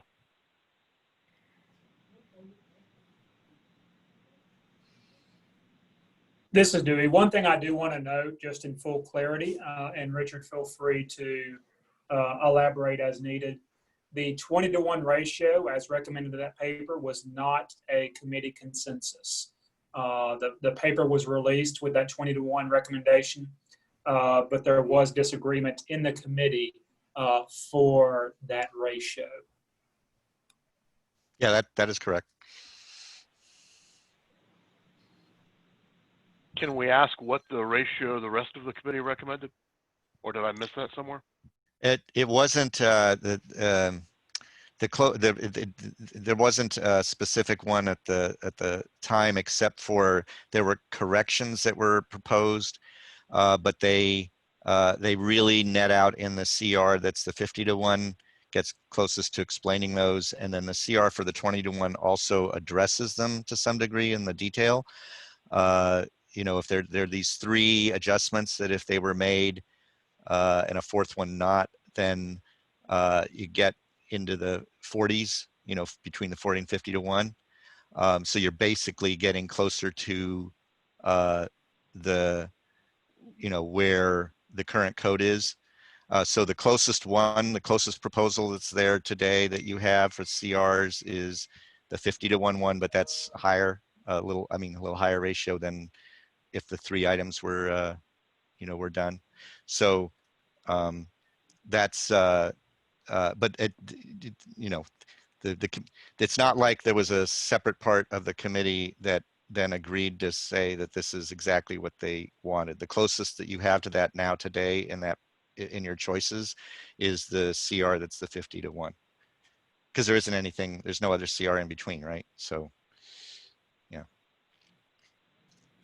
Thank you. It sounds like most of us are in agreement with the 20-to-1. Does anybody want to make the argument for the 15-to-1? I feel strongly about it. This is Jason. I would if I thought we could push it through, but I think 20-to-1 we have a better chance. You know, I'd vote for a 1-to-1 if I thought it would fly, but I think 20-to-1 has the best chance of making it into the MAC. This is Amanda. I feel the same way. I mean, currently my state doesn't allow it at all, and I feel like, you know, if we want operators to properly disinfect after fecal incidents, you know, the lower the better, and you know, levels the better. So,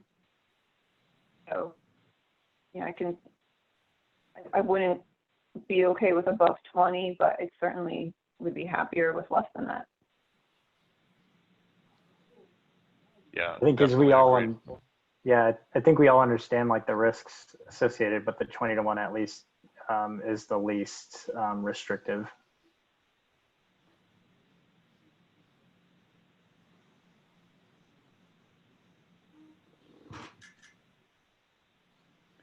And there are a couple of change requests that go lower, the 15-to-1 and then actually the 2.5-to-1. You know, so I mean, they were proposed, but you know, I think that they basically say that you can't use these trichlor type products, and they make it you know, a very tight operating window. So I mean, I think they're, you know, financial concerns are not the concerns of this committee, but I think they do essentially you know, really maybe potentially over regulate you know, by some people's way of thinking. Well, I think And Jason this is said it Amanda. One of best. the MAC things that we can also think about is the whole idea of evolution, not revolution. So, I can see going with, choosing a ratio and seeing that be a step in the right direction. And then, if we don't have enough people on board to go with, say, a 15, but we do have enough for a 20, then, we certainly, the work of the committees will continue, and, maybe next change request cycle with better research or more operational experience, we'll be able to weigh whether, say, using an even lower ratio, or I guess, would be better.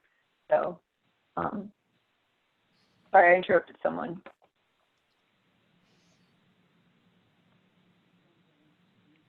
Oh, this is the 20-to-1 one. So James, if you wanted to, you could scroll down to the specific thing that I mentioned before, where they were talking about the, if you go down, it'll talk about there's a table in there with all those other items. Keep going down. Just so I just didn't have this available on the screen to be able to show. Keep going down. What am I looking for? Keep going down and you'll get to a table that is, because I was doing it off the top of my head and it'd be better to do it off the CR. Oh, where's the 20-to-1? It's in the 20-to-1 CR detail.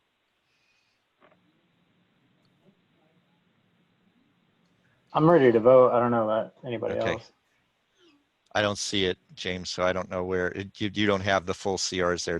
You don't have the description parts of the CRs, so I'm sorry. Never mind.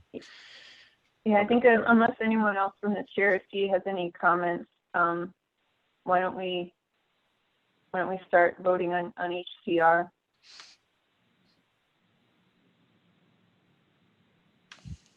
James, can you bring up the first page? Yeah, just so I can have that handy for the numbers, the CR numbers. Okay, I'm going Amanda, to go. Sorry. Did we ever decide if we're going to vote on these independently, or if we vote on one, that means we can't vote on the other?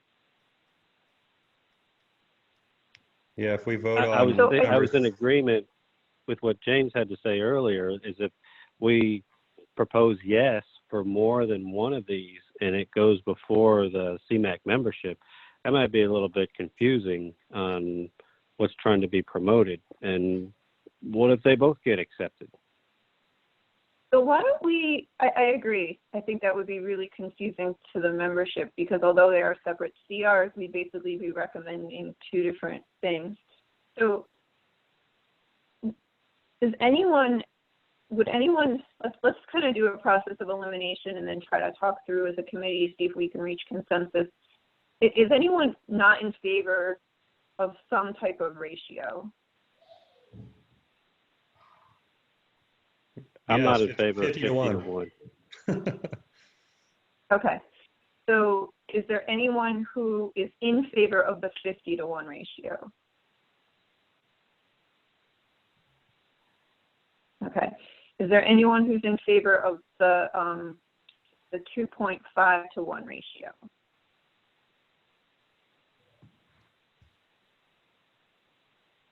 Okay, so now we're kind of, and then I'll take, just for transparency, I'll take votes on all of these individual, by CR number. But so now we're basically down to the 15 and the 20. Is there anyone that would not be in favor of the 15 ratio? I think that's a little bit too much at this time. This is Jody. I'm not in favor of 15-to-1.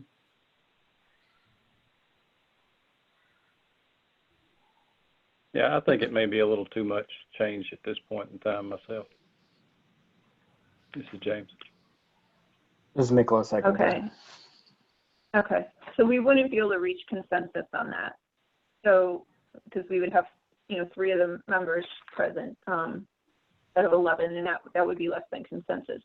So, would anyone not agree with the 20-to-1 ratio?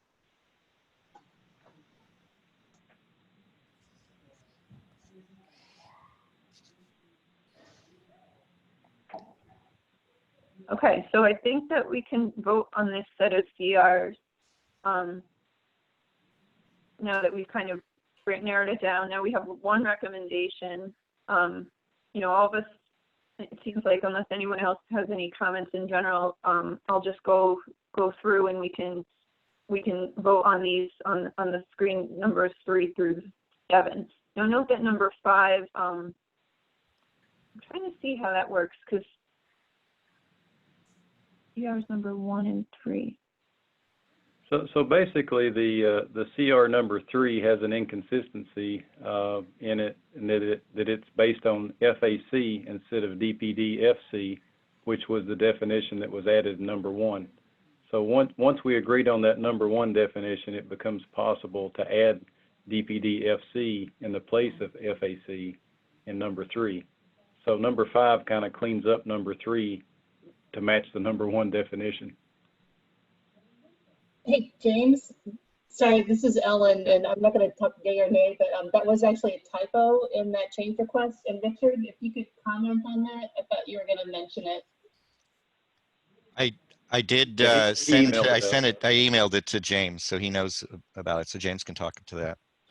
Yeah, we could correct it as a typo, but it's probably simpler just to vote on it as number 5 because it does the exact same thing. So that's why I hadn't mentioned the email. But yeah, I mean, the intent was to make it consistent with the number 5 change, because you can't have 1 ppm FAC with a 20-to-1 ratio. I mean, unless you're, what would it have to be, like, 40 ppm of free chlorine or 40 ppm of DPD-FC to get 1 ppm of, something like that. It just doesn't make intuitive sense. Okay, so is everyone clear? So basically 3 and 5 are kind of hand in hand, where we should theoretically have the same voting recommendation for both, otherwise neither of them are going to work. And we'll have a conflict with the current minimum allowable free chlorine level for when CYA is used is 2. So if we don't change that to 1, then having the 20-to-1 ratio, it's going to very much restrict what they can actually do with that operationally. Okay, so the first CR was 573-112-0001. This would require the 20, or it would change the MAC to allow to require a 1C-to-1 ratio of cyanuric acid to DPD free chlorine in aquatic venues that use stabilized chlorine. Is there anyone that would recommend no to the CR?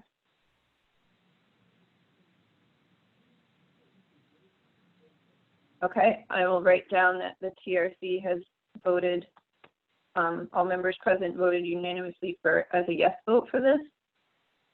So number 4, 573-112-0002, that would be a 15-to-1 ratio.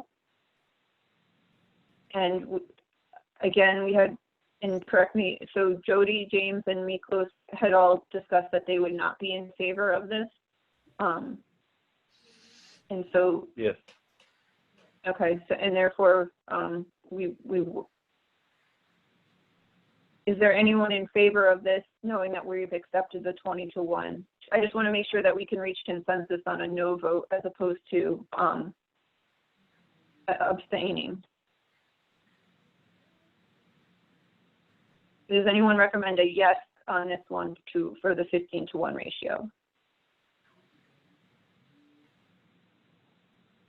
Okay, so I will record that the TRC is recommending a no vote on that one. So number 573-1121-0001, and that's going to change the minimum allowable free chlorine level when a cyanurate is used to back down to 1 part per million. So basically all pools, that would be the free chlorine minimum.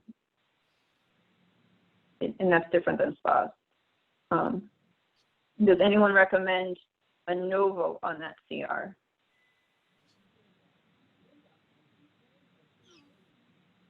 Okay, I'll log that we recommended a yes vote for that CR. Okay, next one would be maintaining basically what equates to a 2.5-to-1 ratio. That's 573-1122-0001. Is there anyone that would recommend a yes vote on that CR? Okay. And finally, 5731122-0002, that would be changing it to a 50-to-1 ratio. Does anyone recommend a yes vote on that CR?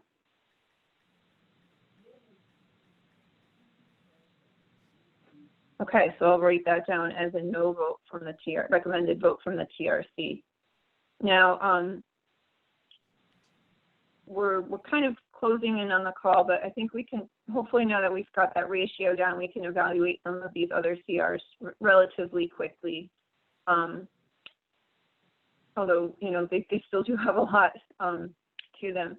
So I don't know if, James, you want to just give a really quick overview on numbers 8 and 9 on your screen, and then we can see if anyone has any thoughts. Sure. So the proposal for number 8 is that CYA be banned on indoor pools on the basis of, you know, there's no sunlight degradation of chlorine indoors. The argument against it is that, you know, perhaps it improves indoor air quality. There's one study that indicates that that may be the case.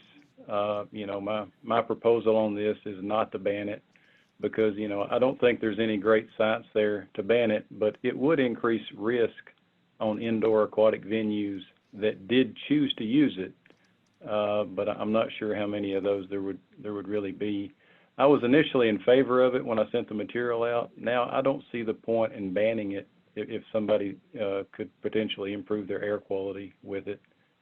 So that one, you know, I would probably vote no on at this point. The other one is allowing use in all aquatic facilities. Currently, it's restricted in spas and therapy pools for I think good reason, you know, risk, and I wouldn't support that one either. So I would propose a vote of no on both of those, but I would certainly open it up to discussion. James, I would agree with you on both of those, and I would also throw out that for number 8, while it is a very small use case, there are situations that arise with ORP control in indoor pools with certain water parameters that are not outside of normal for the operators to use a very small amount of cyanuric acid, say under 10 parts per million, to get the ORP into a more manageable, controllable range if their goal is to control what we used to call free available chlorine with the ORP. You know, while it's a limited use, it is a legitimate use, and it isn't enough to impact the disinfection. So for that reason, additionally, I would be against banning it entirely in indoor pools, which is specifically where this problem occurs. Yeah, agreed. I've seen that happen too. The ORP controllers get a very flat response from the sensor, and they can really overdose the hell out of chlorine to the. We had the campus pool up to about 20 parts per million free chlorine at one point because of that very issue. Good point. Just a side note, if the CR that allows CYA in indoor pools, if that does go through, we need to have annex information available for CDC on that. That warrants annex info. Sure thing. Are there any people that want to vote yes on 8 or 9? And if not, then maybe a vote, Amanda. Sure, I would. Sorry. Go, I'm sorry, this is Jody. I just wanted to interrupt quickly because, first of all, my initial reaction was to vote for yes to ban cyanuric acid from indoor facilities. However, listening to reasons for not banning it leads me to, I'm not in favor of voting yes or no. I would like more information. So I would like to propose a no vote because I would like more information for the use of cyanuric acid in an indoor pool. This is So you're Tina voting no? Moore, and I would vote yes to 8. We do not allow cyanuric acid in anything indoor. And 9, so anyhow, 8 would be a yes for me. This is Jason. I would vote yes to 8 and no to 9.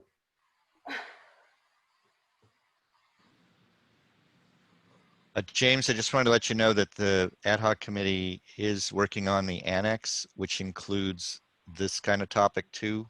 So CYA and other venues, so indoor spas and so on. So just so you know that that's not done yet, but that is in process. Thanks. This is Amanda. I'd be inclined to vote yes to number 8. I think that if anything, if we would continue to allow use, we certainly shouldn't vote yes to number 13 to remove the current limit.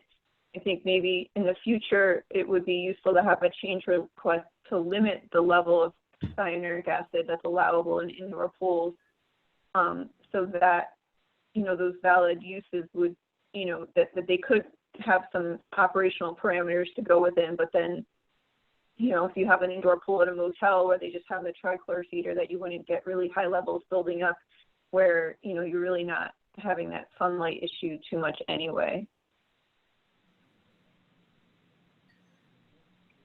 Yeah, it's a double-edged sword. Yeah, I think the trichlor feeder in the indoor motel pool is already covered under the 20-to-1 ratio, though.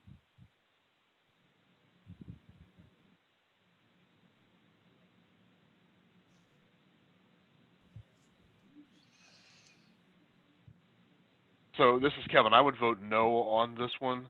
However, I would say that, you know, I would vote yes if instead of completely banning it, we're limiting it to a small amount, like 10 parts per million or less. But that's not what it is, so I have to vote no. Yeah, I'd vote no too on 8 and 9.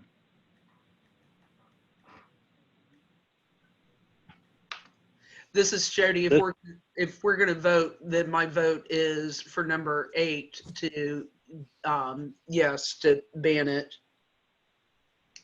If we're going to vote, but again, like I said earlier, I would prefer a no vote to have more information available to me.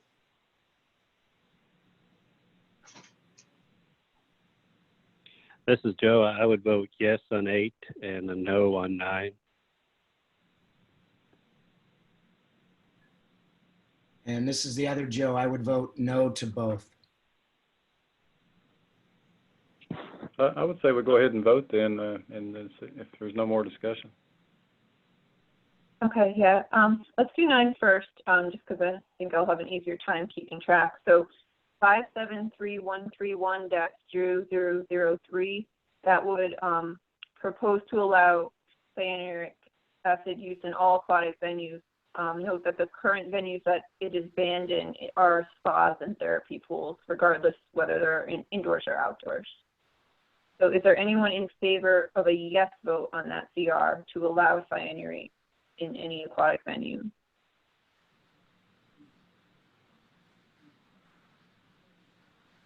Okay, so the TRC is unanimously recommending a no vote on that CR. Now, with 573131-0002, and it looks like based on people who are just chiming in that we may actually need to abstain from a voting recommendation if we don't have 9 members recommending one thing or another. So I think I will need to go down the list and just make sure I get everyone to vote. So let's see here.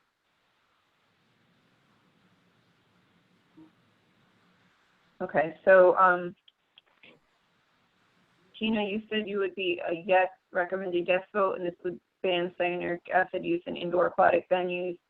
Jason, you said you were a yes. Jody, I believe you said that you were a yes. If the TRC recommends a no vote, we can't really get more information this cycle. We would just basically be recommending to the membership not to vote for this change request this time around. I understand. So let me get this correct. So for number 9, it would be a vote without any parameters. Is that correct?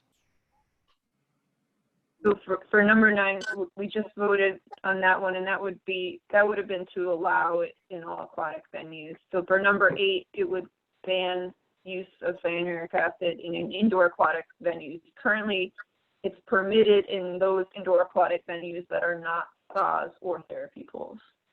Okay, so my vote is yes then for number 8. Okay. And Joe L, you were a yes. Joe S, you were a no.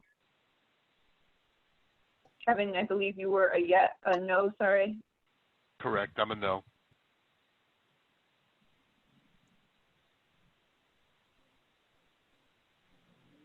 Chris? I'd be a no. Okay. James, I think you said you were a no. Yeah, I'm a no. Okay. Okay, who am I missing? Is Miklos? I'll vote no. Okay.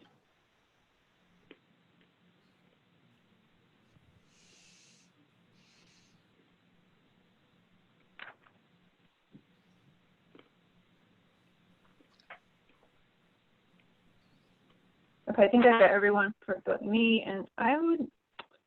It's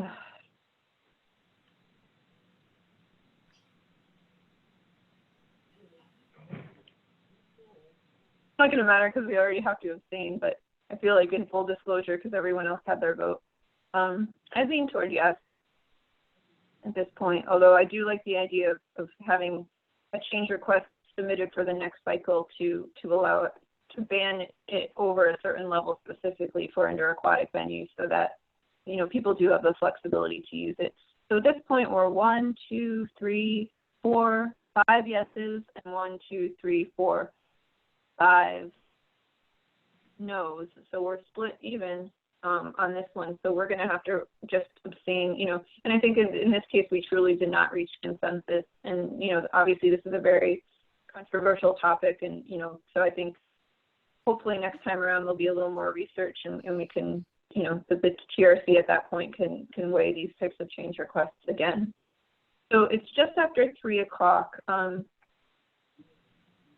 Can people stay on for a few more minutes? I feel like we're still not going to get through this whole agenda today. We still have a fair number. Can people stay on for like 10 more minutes and maybe we can try to go through the next batch? Yes. Yes. Yeah, that's fine. Yes. Okay. So I'm not sure if people want to discuss too much, you know, the pros and cons of limiting, you know, we've accepted that 20-to-1 ratio. So the number 13, as you see on the screen, would remove the current limit. I personally am not in favor of doing that just because it's so difficult for diarrheal fecal incidents. And also, when, I think with that table with the 20-to-1, you know, you're already about, what was it, 4 or so. So yeah, with a 20-to-1 ratio, you're basically, and you have a 90 parts per million would correspond to about 4.2 parts per million chlorine, which granted the MAC allows up to 10 parts per million chlorine, regardless of what's, you know, currently for FIFRA and things like that from EPA. So, you know, technically with the allowable maximum of 10 parts per million free chlorine, with this 20-to-1 ratio, they could pretty much go up to not, I think, 9. Hold on. Amanda, some background if I can. The reason why the MAC has the 90 part per million limit for cyanuric acid is most test kits used by operators, one specifically that probably has the most common use, but that's probably debatable. But I'll just say a major manufacturer, the limit for what they can read in a cyanuric acid test is 90 part per million. Okay, thanks. So, yeah, I think we need to look at these with, respect to this 20-to-1 ratio. James, I don't know if you could go to the next page, because we have 4 proposals here. One is to remove the limit altogether. One is to limit it to 25, the next one to 40, and the next one to 60. So obviously we can agree or disagree with any of those. Although, again, if we want to set a limit, we shouldn't accept more than one limit, similar to the ratio. Actually, it was the next page. I think it was the one with the change request for the 20-to-1, where there is that table. So it was probably down another page. What are you looking for? The change request? In the full text of the change request for the 20-to-1 ratio. Oh, okay. Yeah. And this one? So for that table, so basically we have some change requests to limit to 25, to 60, to 90, and what was the other one?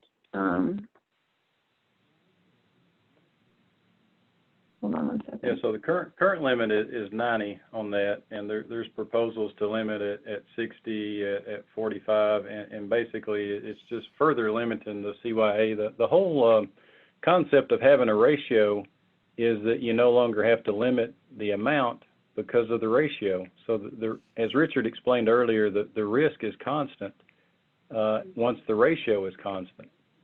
So it doesn't make a lot of sense to kind of further limit this ratio in that it's not changing the risk if the ratio is maintained.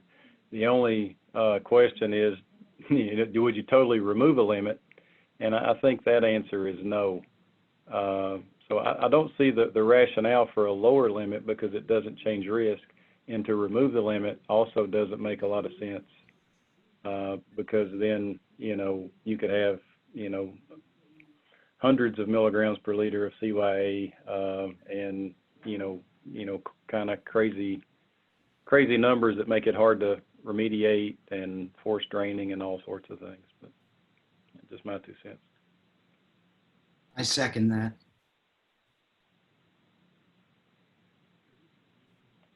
I mean, unless there's good reason, I would vote personally. I would vote no for all these limits. Because we have the ratio in place, I don't see the need for these because they don't reduce the risk.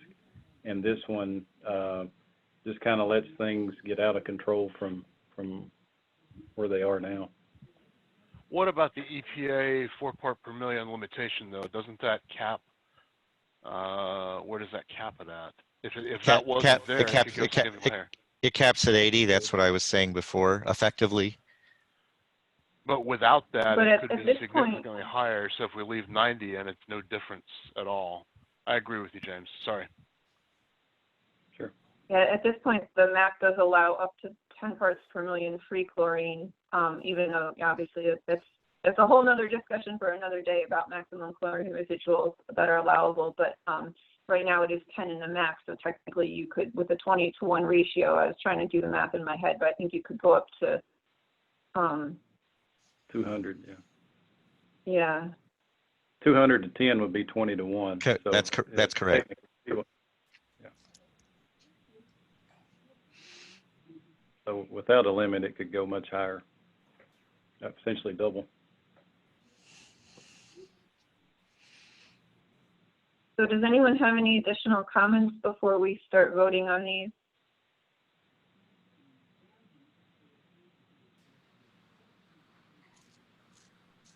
Okay, so for number 10-573-132-0001, which would limit the cyanuric acid level to 25 parts per million, does anyone recommend a yes vote on that CR?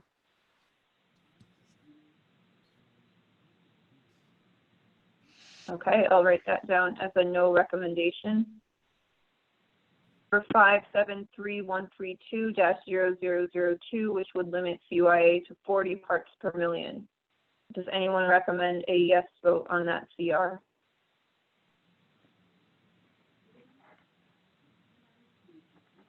Okay, I'll write that down as a recommended no.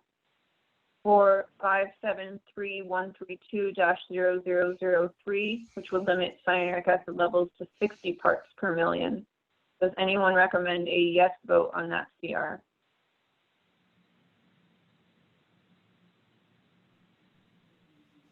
Okay, I'll write that we recommended a no vote. And finally, I'll switch this one up. For 573.132-0004, does anyone recommend, and that one will remove the current limit of 90 parts per million in the max, the current CYA max. Does anyone recommend a yes vote on that CR? Okay, so I'll write that we are unanimous in the no vote recommendation for that one. Okay, so the next, Yeah, the next two are just the testing interval. It's currently 2 weeks. There's one proposal to go daily, one to go weekly. The Richards Ad Hoc Committee seemed to agree that it should be weekly. That one should be a simple yes and no vote there, with no on 14 and yes on 15, unless there's further discussion. Just, you know, it's weekly or as needed. So meaning if you're adding a lot of CYA to the pool, you may need to test more than weekly, but it's a minimum of weekly. Yes. So why wouldn't we recommend daily, just out of curiosity? I mean, we monitor for chlorine levels quite frequently, and if you're trying to maintain a ratio, wouldn't you want to make sure that you know your cyanuric acid level so that you could adjust your free chlorine accordingly? CYA doesn't go up that fast in the vast majority of pools, so that one day is not going to go up by 10, for example, or something. So that would be that, and that's why the as needed is there. So if you are adding enough that you need to be more frequent than weekly, then it allows for that. But daily is pretty extreme. You'd have to get 10 ppm. You'd have to be adding 10 over 0.6, whatever that is. Hold on, I'll tell you. You'd have to be adding 16 parts per million of chlorine daily to have the cyanuric acid go up 10 parts per million. And while that's not impossible, that's not as nearly as common. And so that's why we recommended weekly instead, but then said as needed. So if you were adding CYA increasing faster, then you can certainly test more frequently as needed.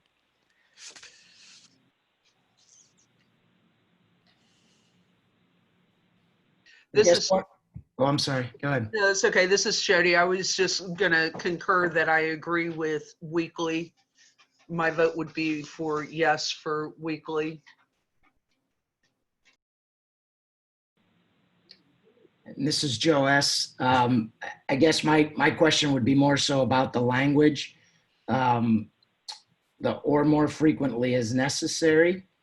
I'm not sure that's good language for the code entry. I understand the intent, but I'm not sure if that is the appropriate language for the code. That might need some wordsmithing to make that a little more enforceable or concrete, I guess is the word. If you're saying minimum of weekly.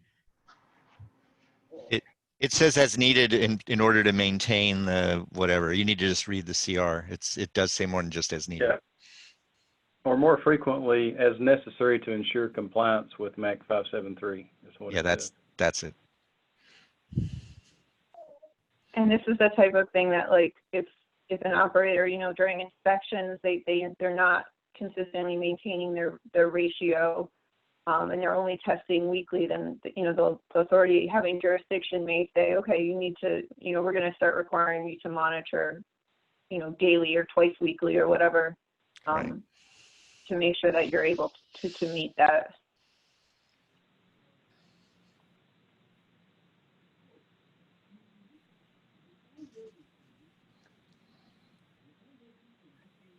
So does anyone have any additional questions before we take a vote?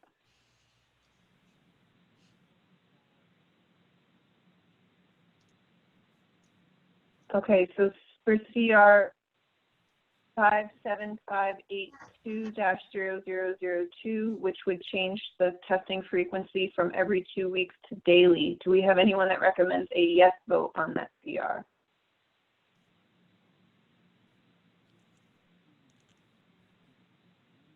Okay. I'll put that the TRC is unanimously recommending a no vote. And for 57582-0003, which would change the CYA testing frequency to weekly or more frequently if needed to maintain compliance with the disinfection requirements. Would anyone recommend a no vote to that CR?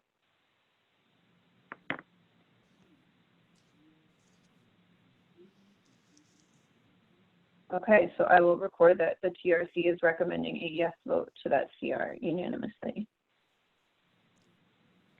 Okay, I think that the next CR is pretty straightforward.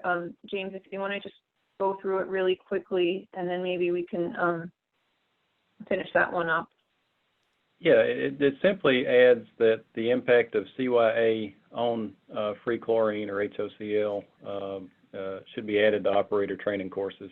Just to say that if you have CYA, it's going to bind up your chlorine and kind of show them a graph and explain to them that the more you have, the more it binds and the less that is actually there for effective disinfection, which is the HOCl. So it's just the operator training edition. And there's about 15 other things. I just want to point out that there are, sorry. Yeah. Go ahead.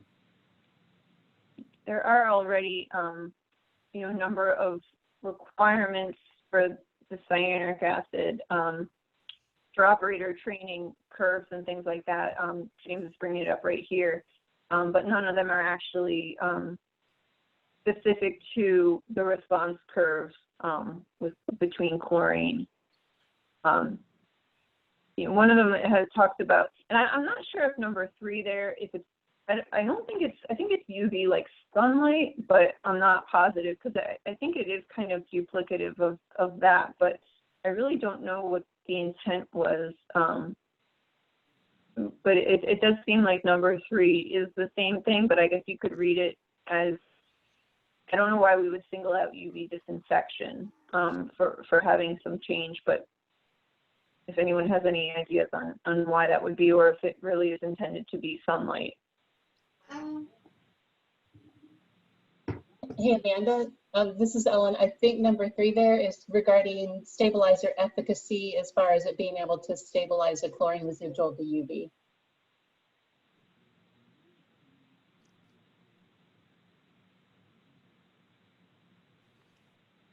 Okay, you're right. It is something slightly different. Okay, so this would just. I would be in favor of that. Sorry. Okay. Does anyone have any comments before we take a vote? Okay, so for CR 612115-0001, which would add a requirement that operator training courses cover the response curve showing the impact of cyanuric acid concentrations on chlorine concentrations or hypochlorous acid concentrations. Does anyone recommend a no vote on that CR? Okay, I'll record that we unanimously recommended a yes vote on that. Is everyone okay to discuss these last few, or does anyone have to leave the call? Because we do need to make sure we maintain 9 members. Let's get it knocked out. Yeah, I can stay on. Okay, so. Okay, I'll start on 17 then. Go ahead, I'm sorry. Okay, as I mentioned before, I missed one of these. So there's -0003, 4, and 5 of this section, and they all have to do with the imminent health hazards for cyanuric acid. And so this was, so basically the operational requirements require, different levels and things, and this would be where the facility would be required to either immediately correct the violation or otherwise they would have to close. So generally these imminent health hazards which are defined in the MAC specifically, you know, as really immediately jeopardizing, or James has it right there, you know, significant threat or danger to health, to prevent injury or illness. So we have, you know, this is a different category than just a general violation. And from a health department standpoint, you know, these are more likely to have, you know, enforcement action taken against the operator, whether that's a fine or other. But they also would require, you know, basically if you were an inspector and found this, the pool would have to be closed immediately, and, you know, anyone in the pool would have to leave.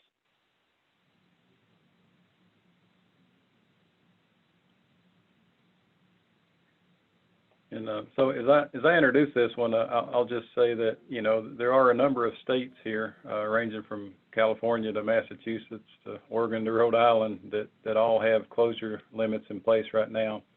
The APSP recommends that the World Health Organization recommends basically 100 ppm limit, even though the max at 90.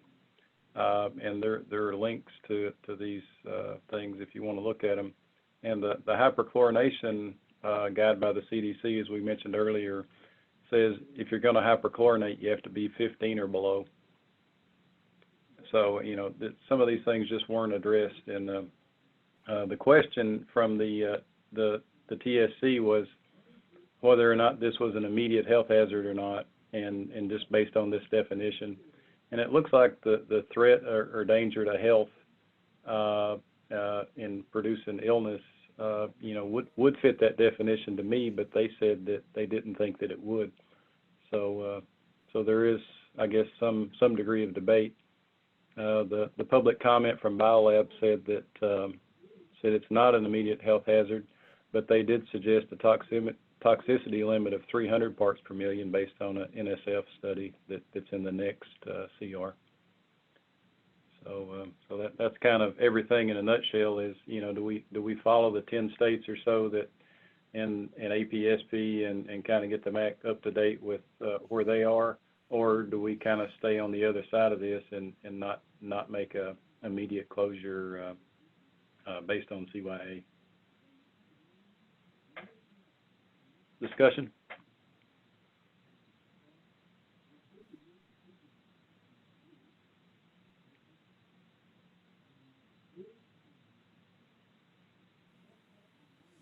There was a question earlier in the chat about the need for it to be a closure based versus action taken.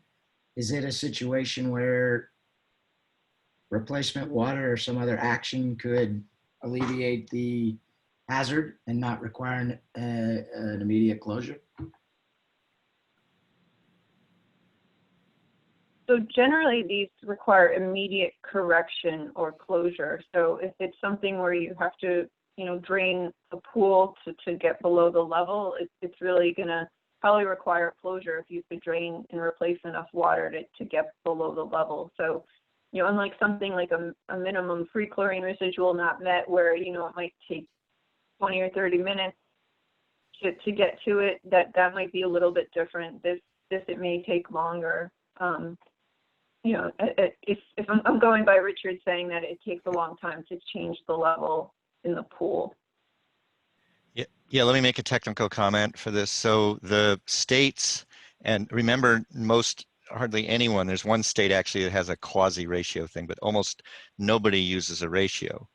So having a CYA limit is implicitly in those states, because they don't have a ratio, it is related to a health limit, because they have a minimum free chlorine number, and then they keep raising the CYA. So that's how that's managed. But if you're passing, which it sounds like you passed a ratio, okay, you've now got consistent disinfection because you just raised the free chlorine level as the CYA level goes up. So you're not talking about getting to, you know, much higher risk levels where the imminent closure would be more, you know, potentially a need. So that's part of the distinction, and that's where the TSC was coming from as well. So imminent health hazard was presumed to be a more serious requirement for hazard level, and that if a ratio was done for the chlorine, then and cyanuric acid, then then that level would be higher than the ratio level itself. That was the thinking. Okay, does that make sense? Yeah, Richard, this is Joe Lako. I understand where you're coming from, and to me, this would be dependent on whether or not that ratio one we just discussed actually got passed. I would be okay not recommending this as long as the ratio was there. But if it's not there, if it doesn't get passed by the membership, I agree with the TRC champion here at the very first line. And it increases risk based on the efficacy of the chlorine. So to me, CYA is never about the CYA. It's about the chlorine. Right. And it's about those pathogens. And if more CYA is present, decreases the ability of chlorine to do its job, then it's a health risk. You're right. These categories overlap, and that's why I presented them in the spreadsheet that way. But you'll have to figure out how do you deal with it from a voting time point of view. But I just wanted to make sure technically you understood it, so that's fine. This is one option that is there, and Amanda, I hope you remember the technical details more than I do, because we don't do this very often. But we do have precedents where the TRC has indicated a tie, so to speak, to another CR, to where if CRA does or does not pass, then CRB would pass or not pass. If you understand what I'm talking about. So we have tied CRs together before. Full disclosure, I'm fuzzy on how that worked 3 years ago. I'm not sure that we had any instances where that actually happened.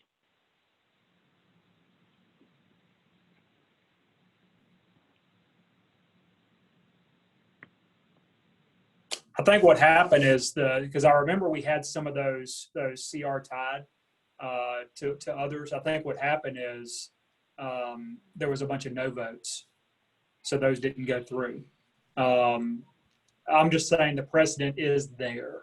I don't know if those were tied to pH the last go round, or possibly the adjustment to the saturation index factoring for higher calcium levels. I'm very fuzzy there and have to go back and try to pull out some notes or talk to folks, see how exactly that worked. Yeah, I think it might have been that if one thing was voted a certain way, then it just wouldn't have been practical to have the other CR, but I'm not sure if we had essentially a plan B CR where we would say, well, if this is voted, if the membership ends up voting no for this, then we would definitely want this, but otherwise we wouldn't recommend a yes vote. I don't think we can get that far, trying to predict the future. I think we need to just kind of weigh it based on its merits, and if enough people think that, even without, because the ratio is only as good as the operator maintaining it. So if we're worried about people not being able to, maintain the level, and it's the illness risk.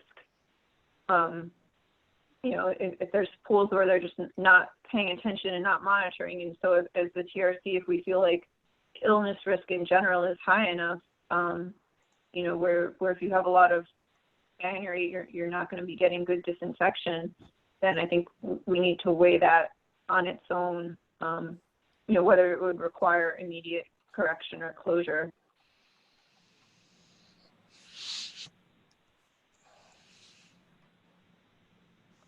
So Amanda, if I understand correctly, the limit is 90 ppm based on the other section of the MAC that we haven't changed, and this is just saying that limit is not only a violation, but it should result in closure. It's just taking this up one level.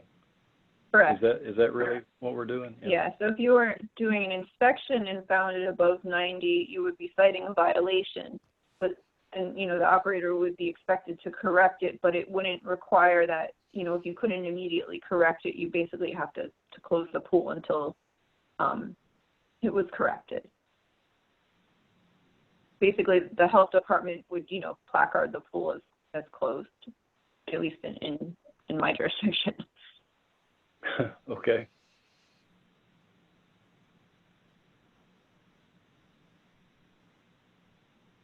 So my interpretation going in was that, if you had to have something in the MAC to say that there was a limit and to make it enforceable, and I wasn't sure that the violation really made it enforceable.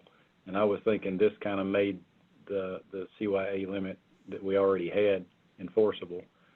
Would you say both are enforceable, and this is just a more immediate? Yes.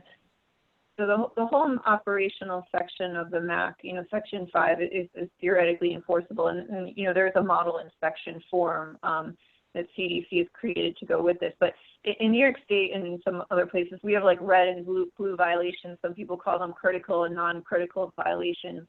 So basically, as it stands now, if you exceeded 90 parts per million cyanuric acid, it would be, a non-critical violation. So it's still a violation, but, it would either be fewer points towards, the total score, and then your critical type violation, which is what this would basically propose 90 parts per million to be, would be the type that was, a more severe violation that would require immediate correction or closure because it's an imminent hazard to public health.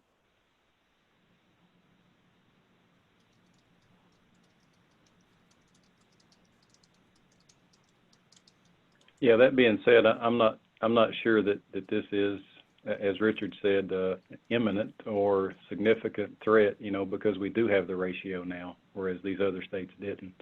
I would be willing to, or I think I would change my vote on this particular one. Can I ask the question, because of the wording, does this one actually, would this one actually, if the ratios were put in place, would this have any, bearing on the ratios? Because it says the maximum level, which as it's written in the MAC, the maximum level is 90. That wording hasn't changed. It doesn't say the ratio, it just says the maximum level. Does that make sense? I think if you scroll down, there's a little more on the proposal. Oh, maybe that's the other CR. The other one, I think, expands the different levels. So this. So yeah, here with the proposed language where it's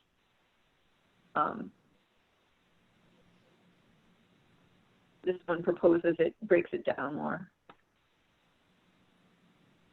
And this actually is a good thing because it actually shows you anything that's not underlined. Those are the existing imminent health hazards. So kind of weighing, what these are the other things that are considered to be, an imminent health hazard. So if we look at 3 and 4 here, the pH is 6, 5, and 8. Even though the operational regulations probably say 7.2 to 7.8. So this is just saying where does it get critical and where do you have to close the pool? And yeah, I'm not sure that number should be 90.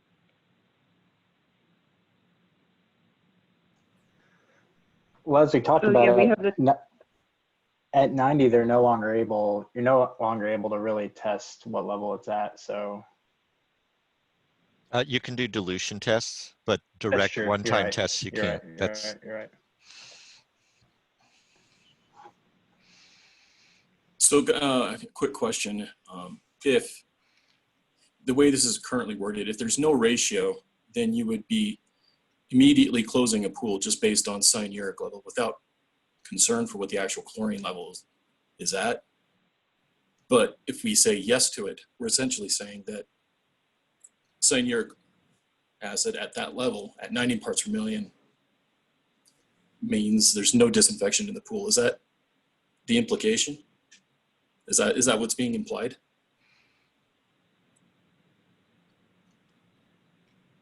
Because from my perspective, that'd be the only reason to immediately close a pool.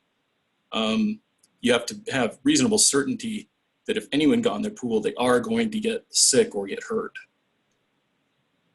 And I don't know if at 90 parts per million of cyanuric acid, I think there's a definite increase in risk.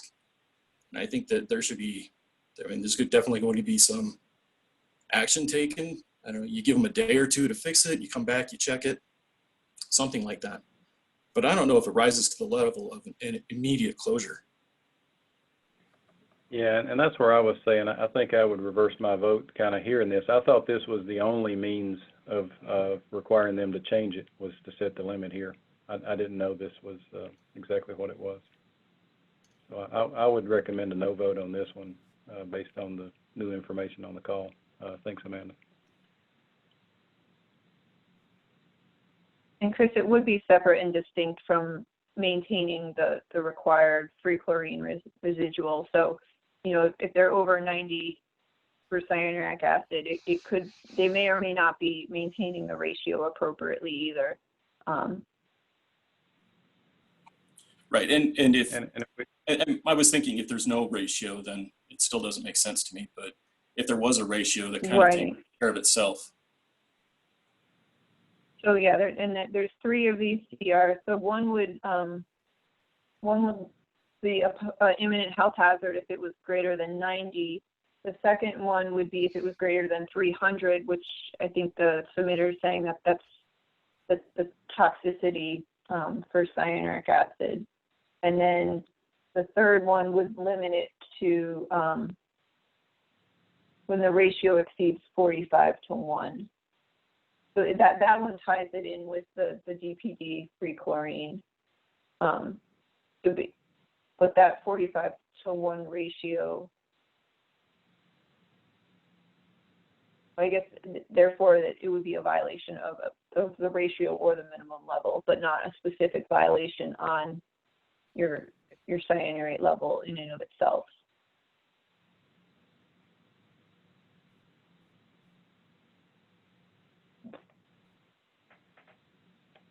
Yeah, so if we look at the second one, it's just imposing a toxicity limit, and that's what's right here at the bottom. It says if the CYA goes over 300, and there's NSF documentation to support that you shouldn't drink the water in the pool while you're swimming if the CYA level is above that. So that would probably be good grounds for imminent closure. The one that's in between would go back to the ratio to say if the ratio is not met. The one that proposes 300 is actually saying that, you know, if the concentration of sanitizer is below 1, that's immediate closure, and so all these are a little different.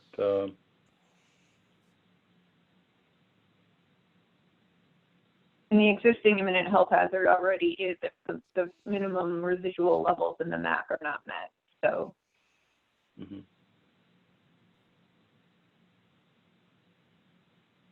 I guess the only question I'd have about the toxicity one is whether the 300 is, you know, is that like a chronic toxicity or acute or average? I don't. And does anyone ever see levels that high, given that we can't even measure them? I know what that is. That's not the acute. It's basically they do the no observed adverse effect limit. It's just like EPA for some other toxicity ones. And then there's a margin of exposure safety factor of 100, 10 for interspecies and 10 for intraspecies. So it's not it has a margin of safety because there are animal models that they use, and it is based on it's the number where it's the highest number they saw no effect. And if you go above that, then you start getting effects, and they're chronic, meaning they're like studies where you constantly feeding it with a certain level. Does that make sense? This is based on 60 visits a year, Richard? Something like that? Yeah, it's EPA. It's in the EPA number of visits per year, number of hours in the pool, and number ingested.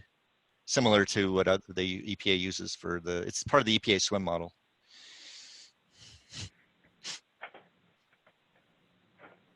I think it would be difficult though if most test kits don't test that, and like public health inspectors, you know, are they going to be able to determine whether it's above 300? I mean, we do have a requirement prohibiting 90, and they can test and see whether, you know, but from a perspective of the person doing the inspection, are they going to be able to ascertain whether or not the level is above 300, you know, easily, or is that going to be more of an impact that, you know, that this is going to be a difficult, you know, thing for them to actually enforce?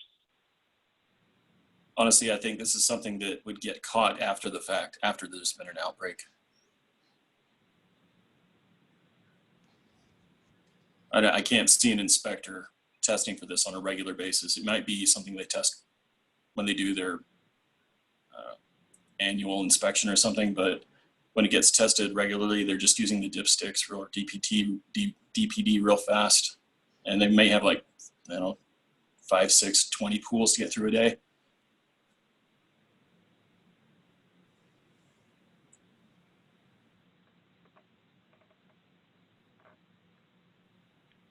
Okay, does anyone else have any comments or anything for discussion, or should we go ahead and try to vote on these?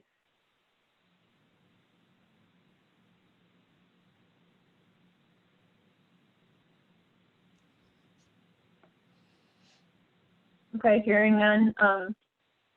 So for 6631-0004, that would make exceeding 90 parts per million cyanuric acid as a imminent health hazard requiring immediate correction or closure. Currently, the 90 is a maximum that would be a violation, but not the type of violation that would then require immediate correction or closure.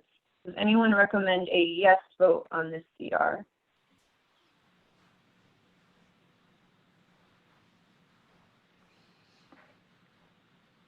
Okay, I'll record that the Technical Review Committee is recommending a no vote on this CR.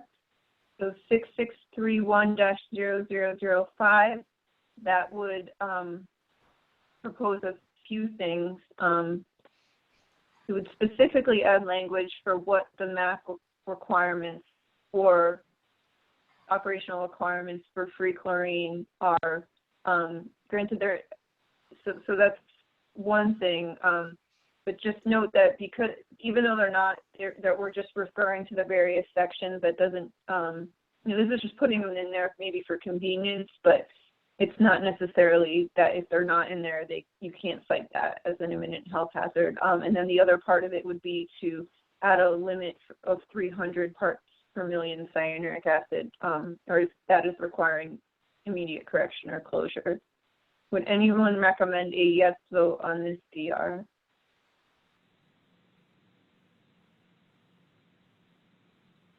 Okay, I'll record that the TRC is recommending I'm a no not sure. vote. I think I would recommend a yes vote on that one. And I mean, this is just setting an upper limit of 300, right? No, let me explain I'm- something, James. That with this one, it's two different things. There's two things in there. The one that you said, which is the toxicity limit, the chronic toxicity limit of 300 is one.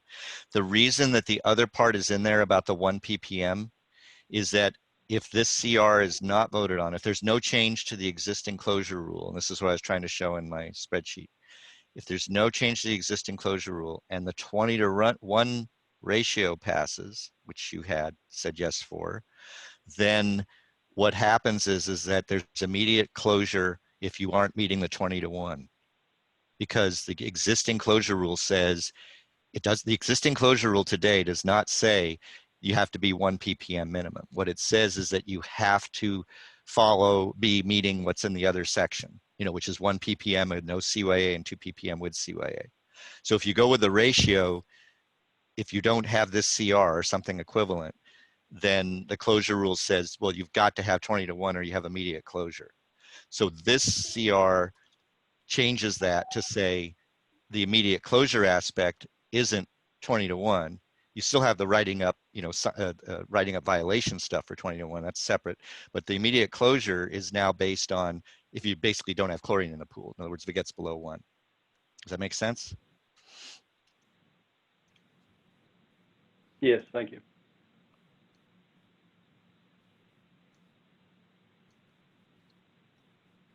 I think that's difficult here because it's technically change requests are supposed to propose one type of change. So we not only have that change, which makes sense with what you just discussed, but it's also adding language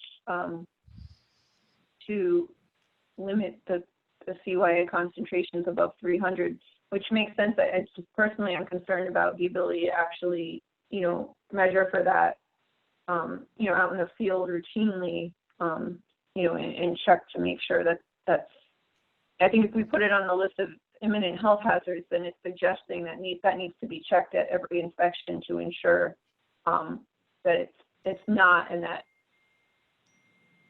So Okay, fair enough. Thank you.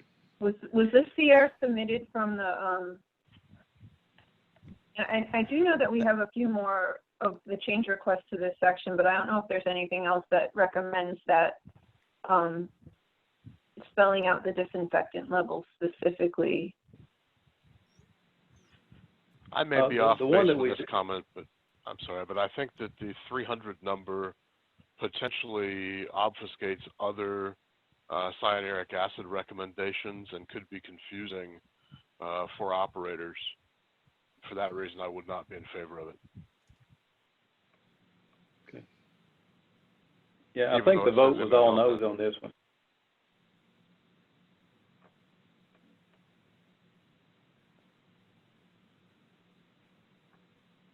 Is that right, Amanda? Everybody voted no on this one? Yeah. Okay. And Yeah, I mean, I think that only leaves that one that you added, which I think does bring the ratio back into things. Let me see if I can pull that up here.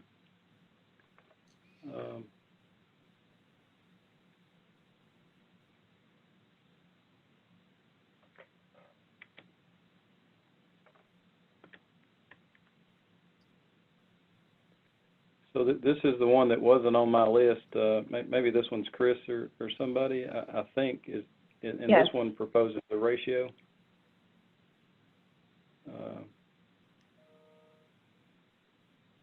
Does Chris or Amanda want to talk about this one? I've just looked at it during the call.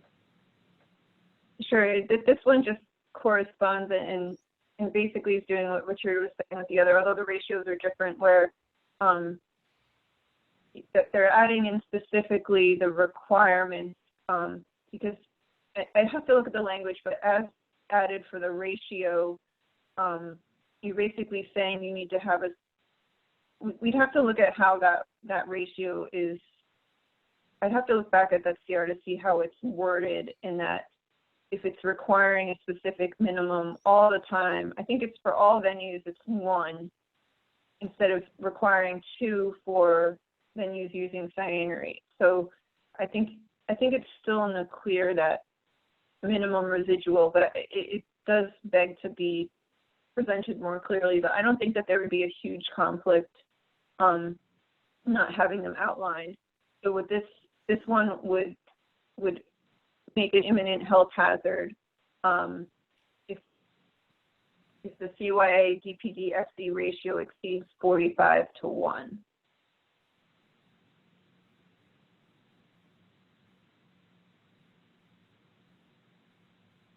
So even though we have a 20:1 ratio for violation, it's a 45:1 ratio for closure. Right, and I guess technically speaking, if you had 2 parts per million free chlorine, never mind. I think this is tied. You're correct in where you were going with that. I mean, if you were. So if you had two parts per million free chlorine, you would be at your maximum cyanurate level. Correct. At 90 ppm, ratio. at 90 ppm, the closure limit is effectively 2 ppm.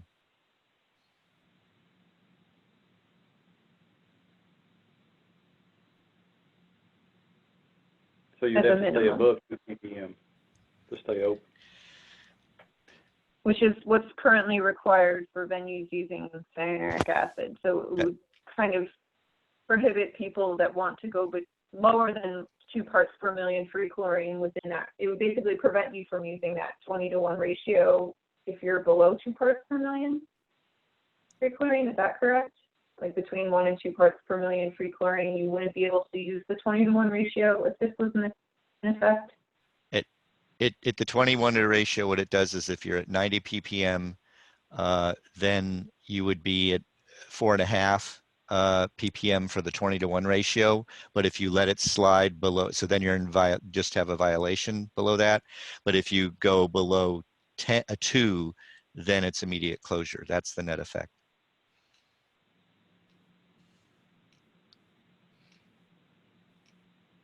And then the reason for the 1, well, not the reason for the 1, but well, I guess for the reason for the 1 is so that you have a lower cap. So even at low CYA ratios, you'd still have to have 1, or even if you had no CYA, you still have to have a minimum of 1. Absolute. Which is the existing.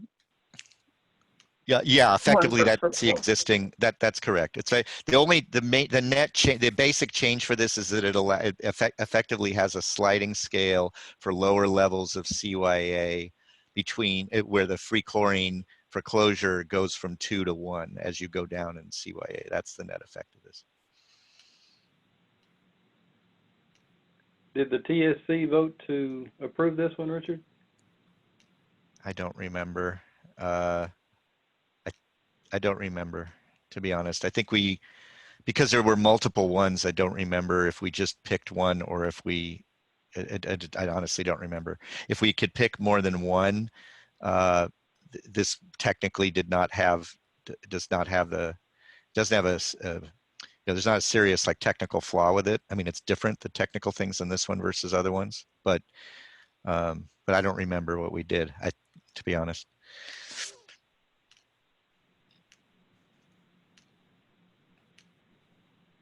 It's not irrational it's not irrational scientifically, but then neither is the other one that has the toxicity limit, right? I mean, they both have valid arguments or different arguments, but so yeah. And from an inspection standpoint, you would need to calculate that during each inspection, if it was listed like that as an imminent health hazard.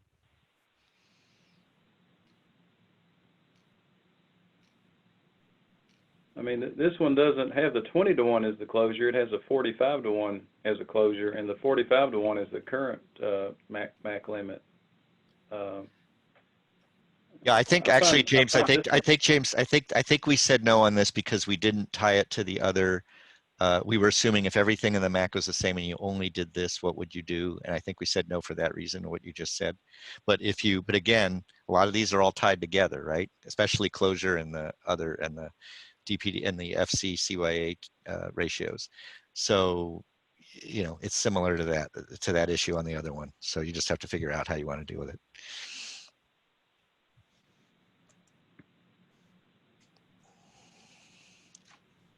So it's effectively, again, like the other CR, making the maximum of 90, exceeding the maximum of 90 of public health hazard, or sorry, imminent health hazard, but tying it in with free chlorine. No, what I meant is this is tied kind of to the ratio ones. Because if the ratio one doesn't pass, okay, so let's talk about that. So if the ratio one doesn't pass, then this one has a closure rule that's based largely on a ratio. Whereas if the ratio one passes and you don't have any of the closure CRs changed, then effectively you're going to close on 20-to-1. You're going to close on the ratio. So you kind of have to have a closure rule. If you don't want to have closure at the writing up limit, then if you want the closure to be beyond that, you've got to have a closure rule, one of these closure rules that'll do that. Okay. And as the TRC, we just voted to not make exceeding 90 parts per million an imminent health hazard. Right, and you just voted not to do didn't you vote not to do the 300 ppm one? And if that's the case, then this is the only one left. So this is the only one left for you to be able to, if you don't vote yes on this one, then effectively what you're doing is closing on 20-to-1, assuming that one passes.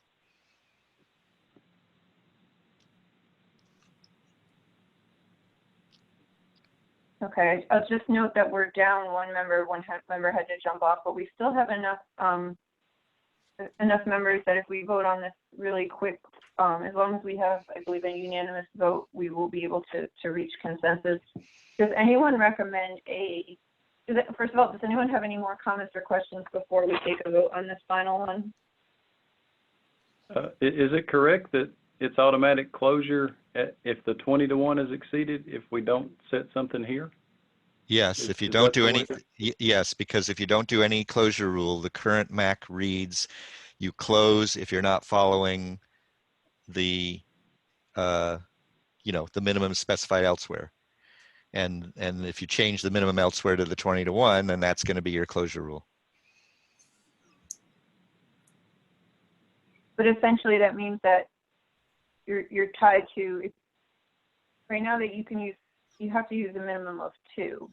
So essentially if you're not maintaining that residual, which we're saying is necessary for risk, it's essentially the same. If you're not meeting that ratio, then it's the same as not having the minimum residual that you need of free chlorine. So I can see that there's a parallel where you would want to make that if you're not having enough chlorine to reduce your risk. You're correct, and you're clarifying that where this tie comes in is in the minimum FC level. It's not related to the CYA. It's indirectly related to it, only in that whatever the rule is of what the minimum FC is that you have to have, based on that table. If you didn't have this closure rule, then it's based on whatever that other rule says. So if you've got a minimum FC that's a 20-to-1 rule, if you don't have that level of FC, then it's closure. That's how that works. It's not saying what a minimum CYA, or it's not related to the CYA level. It's related to the FC level as specified in the other part of the code.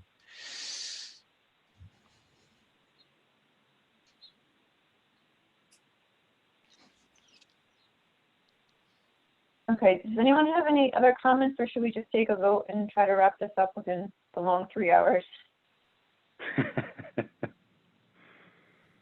Okay, so for CR 6631-0003, does anyone recommend a yes vote on this CR?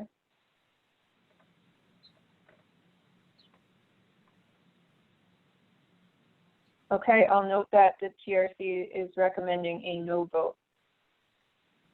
So thank you everyone for staying long and for sticking with us through all of these. It's great that we were able to get through all these substantive CRs today. Again, I'd encourage the TRC members to look at those CRs that are part of the email agenda for this week and try to get some of them done that way too.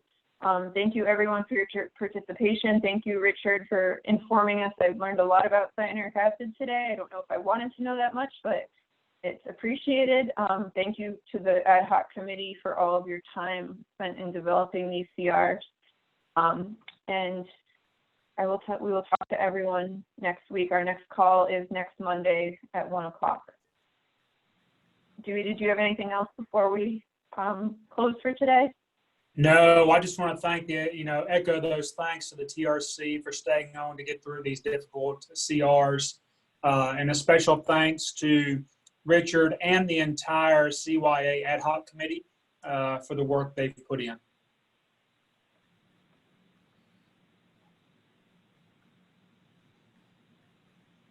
Okay, thanks everyone. We'll talk to you next week. Thank you. Bye-bye. Thank you.